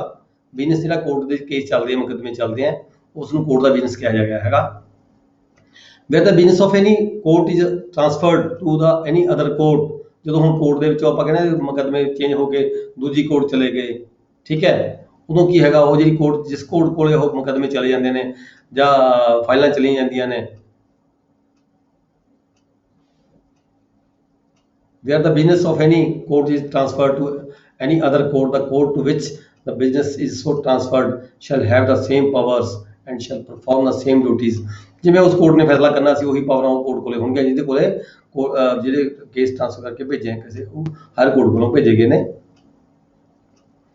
ਨੈਕਸਟ ਹੈ section 151, saving of inherent powers of the court. ਦੇਖੋ ਇਹ ਵੈਰੀ ਇੰਪੋਰਟੈਂਟ ਸੈਕਸ਼ਨ ਹੈਗਾ 151, ਬਹੁਤ ਇੰਪੋਰਟੈਂਟ ਹੈਗਾ। ਸਾਡੇ ਕੋਡ ਦੇ ਵਿੱਚ, ਸਾਡੇ ਇਹਦੇ ਵਿੱਚ ਲਾਅ ਦੇ ਵਿੱਚ, CPC ਦੇ ਵਿੱਚ ਵੱਖਰੀਆਂ ਵੱਖਰੀਆਂ ਪ੍ਰੋਵੀਜ਼ਨ ਦੱਸੀਆਂ ਗਈਆਂ ਨੇ, ਠੀਕ ਹੈ। ਜਿੱਥੇ ਕਿਤੇ ਕੋਰਟ ਨੂੰ ਲੱਗਦਾ ਹੈ ਵੀ ਮੈਨੂੰ ਇਹਦੇ ਵਿੱਚ ਆਹ ਫੈਸਲਾ ਕਰਨਾ ਚਾਹੀਦਾ ਸੀਗਾ ਜਾਂ ਆਹ ਜਿਹੜਾ ਆਰਡਰ ਹੈ ਇਹਦੀ ਜ਼ਰੂਰਤ ਹੈਗੀ ਹੈ, ਪਰ ਉਹ ਲਾਅ ਦੇ ਵਿੱਚ ਪ੍ਰੋਵਾਈਡਡ ਨਹੀਂ ਹੈਗੀ, ਲਾਅ ਦੇ ਵਿੱਚ ਕਿਸੇ ਸੈਕਸ਼ਨ 'ਚ ਪ੍ਰੋਵਾਈਡਡ ਨਹੀਂ ਹੈਗੀ, ਪਰ ਕੋਰਟ ਚਾਹੁੰਦੀ ਹੈ ਵੀ ਨਹੀਂ ਇੱਦਾਂ ਹੋਣਾ ਚਾਹੀਦਾ ਫਾਰ ਦਾ ਜਸਟਿਸ, ਠੀਕ ਹੈ। ਤਾਂ ਕੋਰਟ ਨੂੰ ਇਨਹੇਰੈਂਟ ਪਾਵਰਸ ਦਿੱਤੀਆਂ ਗਈਆਂ ਨੇ ਸੈਕਸ਼ਨ 151 ਦੇ ਵਿੱਚ। ਤੁਸੀਂ ਬਹੁਤ ਜਗ੍ਹਾ ਤੇ ਪੜ੍ਹਿਆ ਹੋਏਗਾ, ਬਹੁਤ ਜਜਮੈਂਟਾਂ ਪੜ੍ਹੀਆਂ ਹੋਣਗੀਆਂ, ਬਹੁਤ ਥਾਂ ਤੇ ਇਹ ਜਿਹੜਾ ਵਰਡ ਸੈਕਸ਼ਨ ਯੂਜ਼ ਹੁੰਦਾ ਹੈ। Section 151, inherent powers of the court. ਉੱਥੇ ਕੋਰਟ ਨੂੰ ਜੋ ਠੀਕ ਲੱਗਦਾ ਹੈ ਇਨਸਾਫ ਦੀ ਖਾਤਰ ਕੋਰਟ ਫੈਸਲਾ ਕਰ ਸਕਦੀ ਹੈ। Nothing in this code, court ਦੀ ਗੱਲ ਕਰਤੀ ਇਸ ਪੂਰੇ ਦੀ, nothing in this code shall be deemed to limit. ਜੱਜ ਦੀ ਲਿਮਟ ਨੂੰ ਇਹ ਜਿਹੜਾ ਕੋਡ ਹੈਗਾ ਕਿਤੇ ਲਿਮਟ ਨਹੀਂ ਕਰ ਸਕਦਾ, ਜੱਜ ਦੀ ਪਾਵਰ ਨੂੰ ਕੋਰਟ ਦੇ ਵਿੱਚ ਲਿਮਟ ਨਹੀਂ ਕੀਤਾ ਗਿਆ। ਔਰ ਅਦਰਵਾਈਜ਼ ਫੈਕਟ ਦਾ ਇਨਹੇਰੈਂਟ ਪਾਵਰਸ, ਇਨਹੇਰੈਂਟ ਪਾਵਰ ਜਿਹੜੀਆਂ ਜੱਜ ਨੂੰ ਦਿੱਤੀਆਂ ਗਈਆਂ ਨੇ ਉਹਦੇ ਵਿੱਚ ਜਿਹੜਾ ਕੋਰਟ ਹੈਗਾ ਕਿਤੇ ਵੀ ਲਿਮਟ ਨਹੀਂ ਕਰਦਾ ਜੱਜ ਦੀਆਂ ਪਾਵਰਾਂ ਨੂੰ to make such orders as may be necessary. ਕਾਹਦੇ ਲਈ? ਕੋਈ ਐਸਾ ਆਰਡਰ ਪਾਸ ਕਰਨ ਦੀ ਖਾਤਰ ਜਿਹੜਾ ਕੋਈ ਜ਼ਰੂਰੀ ਹੋਵੇ, for the ends of justice, ਇਨਸਾਫ ਦੀ ਖਾਤਰ ਕੋਈ ਜ਼ਰੂਰੀ ਆਰਡਰ ਹੋਵੇ, ਠੀਕ ਹੈ। ਜੱਜ ਪਾਸ ਕਰਨਾ ਚਾਹੁੰਦਾ ਹੋਵੇ, ਜੱਜ ਨੂੰ ਲੱਗਾ ਵੀ ਇਨਸਾਫ ਇਹਦੇ ਨਾਲ ਹੁੰਦਾ ਹੈ, ਜੇ ਮੈਂ ਇਹ ਆਰਡਰ ਪਾਸ ਕਰਦਾ ਤਾਂ ਇਨਸਾਫ ਹੁੰਦਾ ਹੈ। ਔਰ ਟੂ ਪ੍ਰੀਵੈਂਟ ਅਬਿਊਜ਼, ਜਾਂ ਕੋਈ ਗਲਤ ਕੰਮ ਹੋ ਰਿਹਾ ਹੋਵੇ ਉਹਨੂੰ ਰੋਕਣ ਦੀ ਖਾਤਰ ਜੱਜ ਵੱਲੋਂ ਕੋਈ ਆਰਡਰ ਪਾਸ ਕੀਤਾ ਜਾਣਾ ਹੁੰਦਾ ਹੋਵੇ, ਤਾਂ ਜਿਹੜੀਆਂ ਇਹ ਜੱਜ ਦੀਆਂ ਇਨਹੇਰੈਂਟ ਪਾਵਰਸ ਹੈਗੀਆਂ ਨੇ, ਇਹਨੂੰ ਜਿਹੜਾ ਇਹ ਜਿਹੜਾ ਕੋਡ ਹੈਗਾ ਕਿਤੇ ਵੀ ਲਿਮਟ ਨਹੀਂ ਕਰ ਸਕਦਾ, ਪੰਡ ਨਹੀਂ ਕਰ ਸਕਦਾ, ਰੋਕ ਨਹੀਂ ਸਕਦਾ, ਠੀਕ ਹੈ ਜੀ। ਬਹੁਤ ਇੰਪੋਰਟੈਂਟ ਸੈਕਸ਼ਨ ਹੈਗਾ। ਆਪਾਂ ਕਹਿੰਦੇ ਵੀ ਸਾਰੇ ਕੰਮ ਕੋਰਟ ਦੇ ਮੁਤਾਬਕ ਹੁੰਦੇ ਆ, ਕੋਰਟ ਤੋਂ ਇਲਾਵਾ ਵੀ ਬਾਹਰ ਜਾ ਕੇ ਜਿਹੜਾ ਜੱਜ ਹੈਗਾ, ਜੇ ਜੱਜ ਨੂੰ ਲੱਗਦਾ ਵੀ ਮੈਂ ਇੱਥੇ ਇਨਸਾਫ ਦੀ ਖਾਤਰ ਮੈਨੂੰ ਇਹ ਆਰਡਰ ਪਾਸ ਕਰਨਾ ਚਾਹੀਦਾ ਹੈਗਾ, ਤਾਂ ਆਰਡਰ ਜੱਜ ਵੱਲੋਂ ਪਾਸ ਕੀਤਾ ਜਾ ਸਕਦਾ ਹੈ।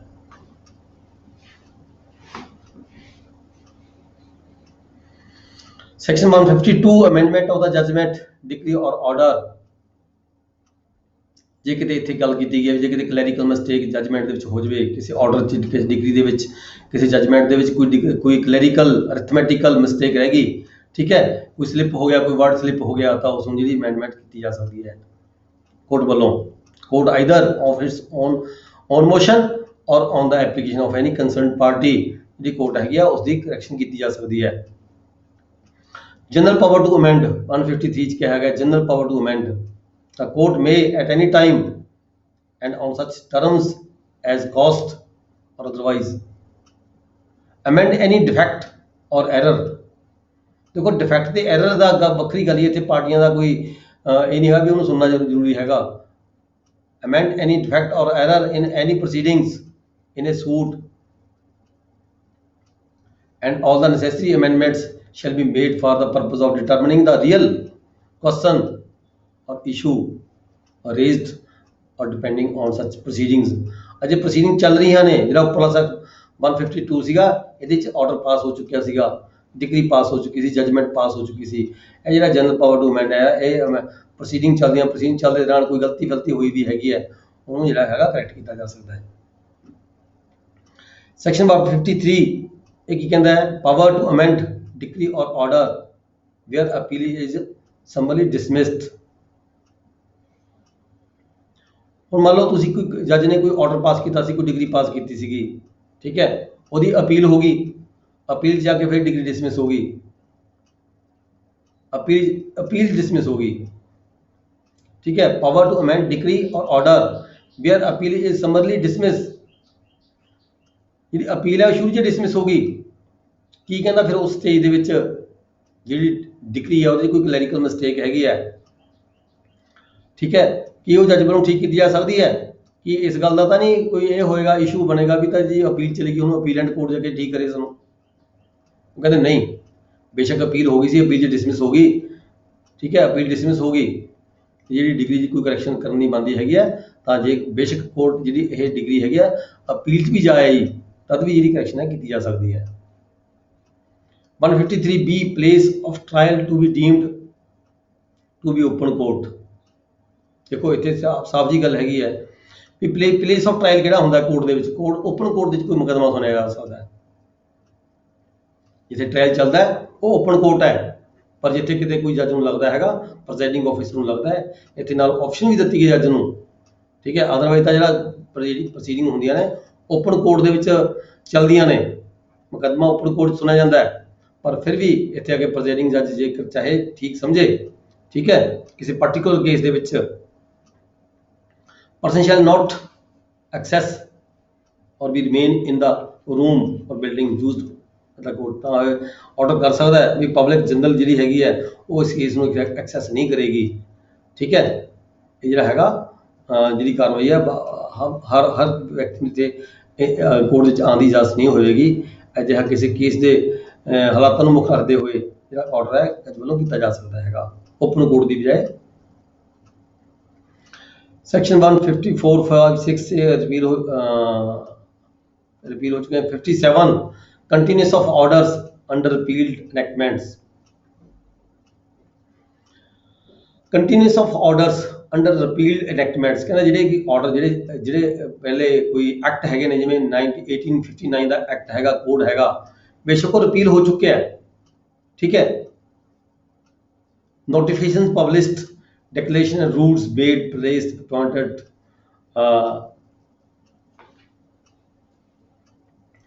ਪਰ ਉਹਦੇ ਵਿੱਚ ਗੱਲ ਕੀਤੀ ਗਈ ਹੈ ਵੀ ਜੇਕਰ ਉਹਦੇ ਜਿਹੜੇ ਰਿਪੀਲਡ ਜਿਹੜੇ ਸੈਕਸ਼ਨਸ ਹੈਗੇ ਨੇ ਕੰਸਿਸਟੈਂਟ ਵਿਦ ਦਾ ਕੋਡ, ਇਸ ਕੋਡ ਦੇ ਜਿਹੜਾ ਨਵਾਂ ਕੋਡ ਬਣ ਗਿਆ ਉਹਦੇ ਨਾਲ ਮੇਲ ਖਾਂਦੇ ਨੇ, ਠੀਕ ਹੈ। ਇਸ ਕੋਡ ਦੇ ਵਿੱਚ ਕਿਤੇ ਨਹੀਂ ਹੈਗੇ ਪਰ ਮੇਲ ਖਾਂਦੇ ਨੇ, ਕੰਸਿਸਟ ਹੈਗੇ ਆ, ਤਾਂ ਉਹ ਰਿਮੇਨ ਇਨ ਫੋਰਸ ਰਹਿਣਗੇ, ਉਹਨਾਂ ਨੂੰ ਯੂਟਿਲਾਈਜ਼ ਕੀਤਾ ਜਾ ਸਕਦਾ ਹੈ, ਰੈਫਰ ਕੀਤਾ ਜਾ ਸਕਦਾ ਹੈ। ਜਿਵੇਂ ਸੈਕਸ਼ਨ 158 ਦੇ ਵਿੱਚ ਕਿਹਾ ਗਿਆ ਹੈ, ਅੱਗੇ ਦੇ ਅੱਗੇ ਸੈਕਸ਼ਨਾਂ 'ਚ ਕਈ ਰੈਫਰੈਂਸ ਦਿੱਤੇ ਹੋਏ ਹੁੰਦੇ ਨੇ, ਸੈਕਸ਼ਨ 'ਚ ਅੱਗੇ ਦੇ ਅੱਗੇ ਰੈਫਰੈਂਸ ਦਿੱਤੇ ਹੋਏ ਹੁੰਦੇ ਨੇ, ਜਿਸ ਤੇ ਕਿਤੇ ਪੁਰਾਣੇ ਐਕਟ ਦਾ ਕੋਈ ਰੈਫਰੈਂਸ ਦਿੱਤਾ ਗਿਆ ਹੈਗਾ, ਹੁਣ ਅਸੀਂ ਕਹਾਂਗੇ ਵੀ ਉਹ ਤਾਂ ਰੈਫਰੈਂਸ ਮੰਨਣਯੋਗ ਨਹੀਂ ਹੈਗਾ ਕਿਉਂਕਿ ਉਹ ਜਿਹੜਾ ਰਿਪੀਲ ਹੋ ਚੁੱਕਿਆ ਹੈ, ਠੀਕ ਹੈ। ਪਰ ਇੱਥੇ ਗੱਲ ਕੀਤੀ ਗਈ ਹੈਗੀ ਹੈ, ਇੱਥੇ 'ਚ ਸਪੈਸ਼ਲ ਪਾਵਰ ਦੇ ਦਿੱਤੀ ਵੀ ਜੇ ਕੋਈ ਰੈਫਰੈਂਸ ਇੱਦਾਂ ਦਿੱਤਾ ਗਿਆ ਨਵੇਂ ਐਕਟ ਦੇ ਵਿੱਚ ਦਿੱਤਾ ਗਿਆ, ਕਿਸੇ ਪੁਰਾਣੇ ਐਕਟ ਦਾ ਕੋਈ ਰੈਫਰੈਂਸ ਦਿੱਤਾ ਗਿਆ, reference can be taken into consideration though the act has been repealed, बेशक एक्ट रिपील हो चुका है, पर जो कुछ ਉਹਦੇ ਕੋਈ ਰੈਫਰੈਂਸ ਦਿੱਤੇ ਗਏ ਹੈਗੇ are they should be consistent with the new code, ਪਰ ਉਹਦੇ ਮੁਤਾਬਕ ਮੇਲ ਖਾਂਦੇ ਹੋਣ ਤਾਂ ਉਹਨਾਂ ਰੈਫਰੈਂਸਸ ਨੂੰ ਯੂਜ਼ ਕੀਤਾ ਜਾ ਸਕਦਾ ਹੈਗਾ। ਇਹਦੇ ਨਾਲ ਹੀ ਤੁਹਾਡੇ ਜਿਹੜੇ ਹੈਗਾ ਇਹ ਸੈਕਸ਼ਨਸ 158 ਤੱਕ ਇਹ ਜਿਹੜਾ ਸੈਕਸ਼ਨ ਦਾ ਜਿਹੜਾ ਪਾਰਟ ਹੈਗਾ, ਯਾਨੀ ਕਿ ਇਹਦੇ ਜਿਹੜੀ ਸੀਪੀਸੀ ਦੇ ਦੋ ਪਾਰਟ ਹੈਗੇ ਨੇ, ਇੱਕ ਸੈਕਸ਼ਨਸ, ਦੂਜੇ ਆਰਡਰਸ। ਸੈਕਸ਼ਨ ਦਾ ਜਿਹੜਾ ਪਾਰਟ ਹੈ ਇੱਥੇ ਖਤਮ ਹੋ ਜਾਂਦਾ ਹੈ ਸੈਕਸ਼ਨ 158 ਦੇ ਨਾਲ, ਠੀਕ ਹੈ ਜੀ। ਤੇ ਟਾਈਮ 9 ਵਜ ਗਏ, ਅੱਜ ਦਾ ਲੈਕਚਰ ਅਸੀਂ ਇੱਥੇ ਖਤਮ ਕਰਾਂਗੇ। ਇਸ ਤੋਂ ਬਾਅਦ ਜਿਹੜਾ ਨੈਕਸਟ ਲੈਕਚਰ ਸਾਡਾ ਆਏਗਾ, ਜਿਹੜਾ ਇਸ ਵੀਕ ਦਾ ਜਿਹੜਾ ਸ਼ਡਿਊਲ ਹੈਗਾ ਨਵਾਂ, ਠੀਕ ਹੈ, ਕਿਉਂਕਿ ਸਾਡਾ ਜਿਹੜਾ ਪਹਿਲਾ ਪੇਪਰ ਸੀ ਉਹ ਖਤਮ ਹੋ ਚੁੱਕਿਆ ਸੀਗਾ, ਤੇ ਇਹਦੇ ਨਾਲ ਹੀ ਅਸੀਂ ਕੁਛ ਜਿਹੜਾ ਸਮਾਂ ਹੈਗਾ ਇਹ 5 ਤੇ 6 ਪੇਪਰ ਹੁੰਦੇ ਨੇ, ਤੇ ਕੁਝ 2 ਨੰਬਰ ਪੇਪਰ ਵੀ ਥੋੜਾ ਕਰਵਾਵਾਂਗੇ। ਉਹਦੇ ਲਈ ਜਿਹੜਾ ਹੈਗਾ ਨਵਾਂ ਸ਼ਡਿਊਲ ਹੈ ਜਿਹੜਾ ਹੈਗਾ ਨੈਕਸਟ ਵੀਕ ਦਾ ਜਿਹੜਾ ਉਹ ਮਤਲਬ ਕਿ ਤੁਹਾਨੂੰ ਗਰੁੱਪ ਵਿੱਚ ਪਾ ਦਿੱਤਾ ਜਾਵੇਗਾ। ਉਹਦੇ ਅਕੋਰਡਿੰਗ ਆਪਾਂ ਅਗਲਾ ਵੀਕ ਵਿੱਚ ਸਟੱਡੀ ਕਰਾਂਗੇ, ਠੀਕ ਹੈ ਜੀ। ਕਿਸੇ ਦਾ ਕੋਈ ਕੁਐਸਚਨ ਹੈਗਾ ਤਾਂ ਦੱਸ ਸਕਦਾ ਹੈ। ਸਰ ਜਿਹੜੀ 151 ਚ ਪਾਵਰ ਦਿੱਤੀਆਂ ਨੇ ਕੋਰਟ ਨੂੰ, ਇਹ ਰੈਵਨਿਊ ਕੋਰਟ ਨੂੰ ਵੀ ਹੈ ਕਿ ਸੇਮ? ਇਨਹੈਰੈਂਟ ਪਾਵਰਸ ਨਹੀਂ, ਰੈਵਨਿਊ ਕੋਰਟ ਕੋਲ ਨਹੀਂ ਹੈਗੀਆਂ। ਤੇ ਜਿਹੜੀ ਕਰੈਕਟਨੈਸ ਹੈ ਆਪਾਂ ਇਹਦੇ ਵਿੱਚ ਤਾਂ ਦਿੱਤੀ ਹੋਈ ਵੀ ਆਪ ਕਰ ਸਕਦੇ ਕੋਰਟ, ਲੈਂਡ ਰੈਵਨਿਊ ਚ ਲਿਖਿਆ ਹੋਇਆ ਵੀ ਉਹ ਆਪਣਾ ਕਲੈਕਟਰ ਤੋਂ ਪਾਵਰ ਲੈ ਕੇ ਕਲੈਕਟ ਕਰ ਸਕਦੇ ਆ, ਮਤਲਬ ਇਹ ਵੀ ਲੱਗ ਸਕਦਾ ਜਾਂ ਉਹ ਵੀ ਲੱਗੂਗਾ? ਨਹੀਂ, ਲੈਂਡ ਰੈਵਨਿਊ ਦੇ ਅਕੋਰਡਿੰਗ ਚੱਲਾਂਗੇ ਅਸੀਂ। ਲੈਂਡ ਰੈਵਨਿਊ ਐਕਟ ਕਰੈਕਸ਼ਨ ਦੀਆਂ ਪਾਵਰਸ ਹੈਗੀਆਂ ਨੇ, ਕੁਝ ਨਵੀਆਂ ਅਮੈਂਡਮੈਂਟਸ ਹੋਈਆਂ ਨੇ, ਉਹ 'ਚ ਆਈਆਂ ਨੇ। ਉਹ ਵੀ ਕੋਰਟ ਨੂੰ ਨੇ, ਮਤਲਬ ਆਪ ਹੀ ਕਰ ਸਕਦਾ ਬਿਨਾਂ ਪਾਵਰ ਤੋਂ, ਬਿਨਾਂ ਪਰਮਿਸ਼ਨ ਤੋਂ? हाँ, without permission on the application of the party concern party और सुमोटो, ठीक है, लगता करेक्शन की जा सकती है। ठीक है जी। हाँ, ਇਹ ਸਾਰੇ ਜੇ ਹੈਗੇ ਤਾਂ ਸੈਂਡ ਕਰ ਦੋਗੇ ਗਰੁੱਪ ਵਿੱਚ ਪਾ ਦੋਗੇ ਜੀ? मैं देख लांगा कितने मैं पढ़ी सी हैगी करेक्शन से की जा सकती है। ਠੀਕ ਹੈ ਜੀ। ਇਹ ਕਰੈਕਸ਼ਨ ਨਹੀਂ ਹੈਗੀ, ਇਹ ਤਾਂ ਜਿਹੜਾ ਪੜ੍ਹ ਰਹੇ ਸੀਗੇ ਕਿ ਉਹ ਐਮਪੀ ਤੇ ਐਮਐਲਏ ਨੂੰ ਛੋਟ 14 ਦਿਨ ਦੀ 40 ਡੇ ਹੈ ਜੀ ਲਿਖਿਆ। ਕਿੱਥੇ ਲਿਖਿਆ ਹੈ 40 ਡੇਜ਼? 135 ਹੈ ਸਰ। ਹੈ 40 ਡੇ ਨੂੰ ਲਿਖਿਆ ਸਰ ਉੱਤੇ। 40 ਨਹੀਂ ਹੈ ਜੀ, 40 ਆ। ਮੈਂ ਕਿਤੇ ਭੁੱਲ ਗਿਆ ਹਾਂ, ਹੋ ਸਕਦਾ ਹੈ ਮੇਰੇ ਤੋਂ ਗਲਤੀ ਹੋ ਗਈ ਹੋਵੇ, ਮੈਂ ਦੇਖ ਲੈਣਾ ਇੱਕ ਵਾਰੀ, ਚੈੱਕ ਕਰ ਲੈਣਾ। 135 ਹੈ ਸਰ।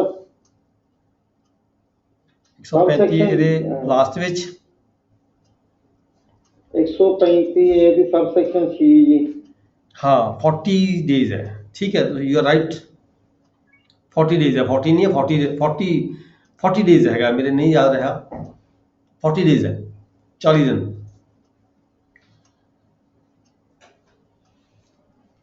40 दिन पहला तो 40 दिन पिछों, during the 40 days before after such meeting, sitting or conference।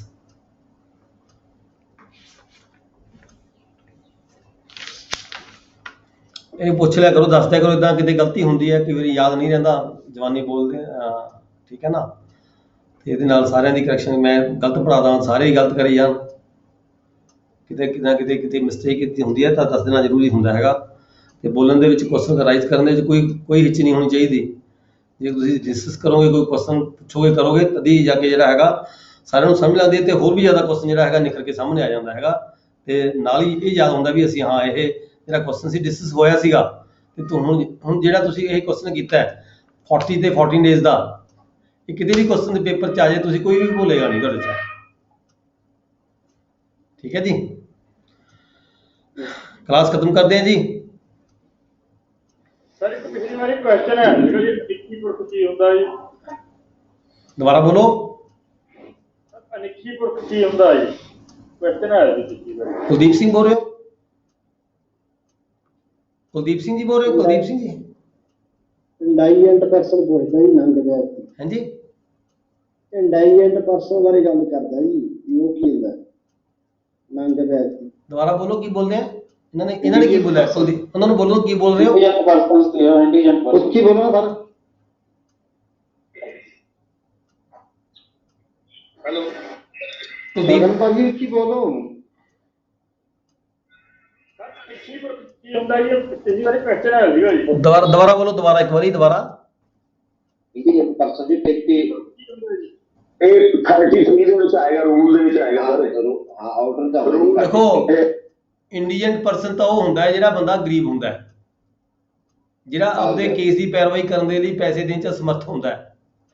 ਉਹਨੂੰ ਲੀਗਲ ਅਥਾਰਟੀ ਜਿਹੜੀ ਆਪਣੀ ਹੈਗੀ ਹੈ ਡਿਸਟ੍ਰਿਕਟ ਕੋਰਟਾਂ 'ਚ ਸਟੇਟ ਗਵਰਨਮੈਂਟ ਵੱਲੋਂ ਲੀਗਲ ਅਥਾਰਟੀ ਬਣਾਈ ਗਈ ਹੈ। ਲੀਗਲ ਅਥਾਰਟੀ ਦੇ ਵਿੱਚ ਉਸ ਵਿਅਕਤੀ ਨੂੰ ਜਿਹੜੀ ਲੀਗਲ ਏਡ ਦੇ ਵਾਸਤੇ ਉਹਨੂੰ ਸਰਕਾਰੀ ਜਿਹੜਾ ਵਕੀਲ ਹੈਗਾ ਉਹਨੂੰ ਪ੍ਰੋਵਾਈਡ ਕੀਤਾ ਜਾਂਦਾ ਗਵਰਨਮੈਂਟ ਵੱਲੋਂ।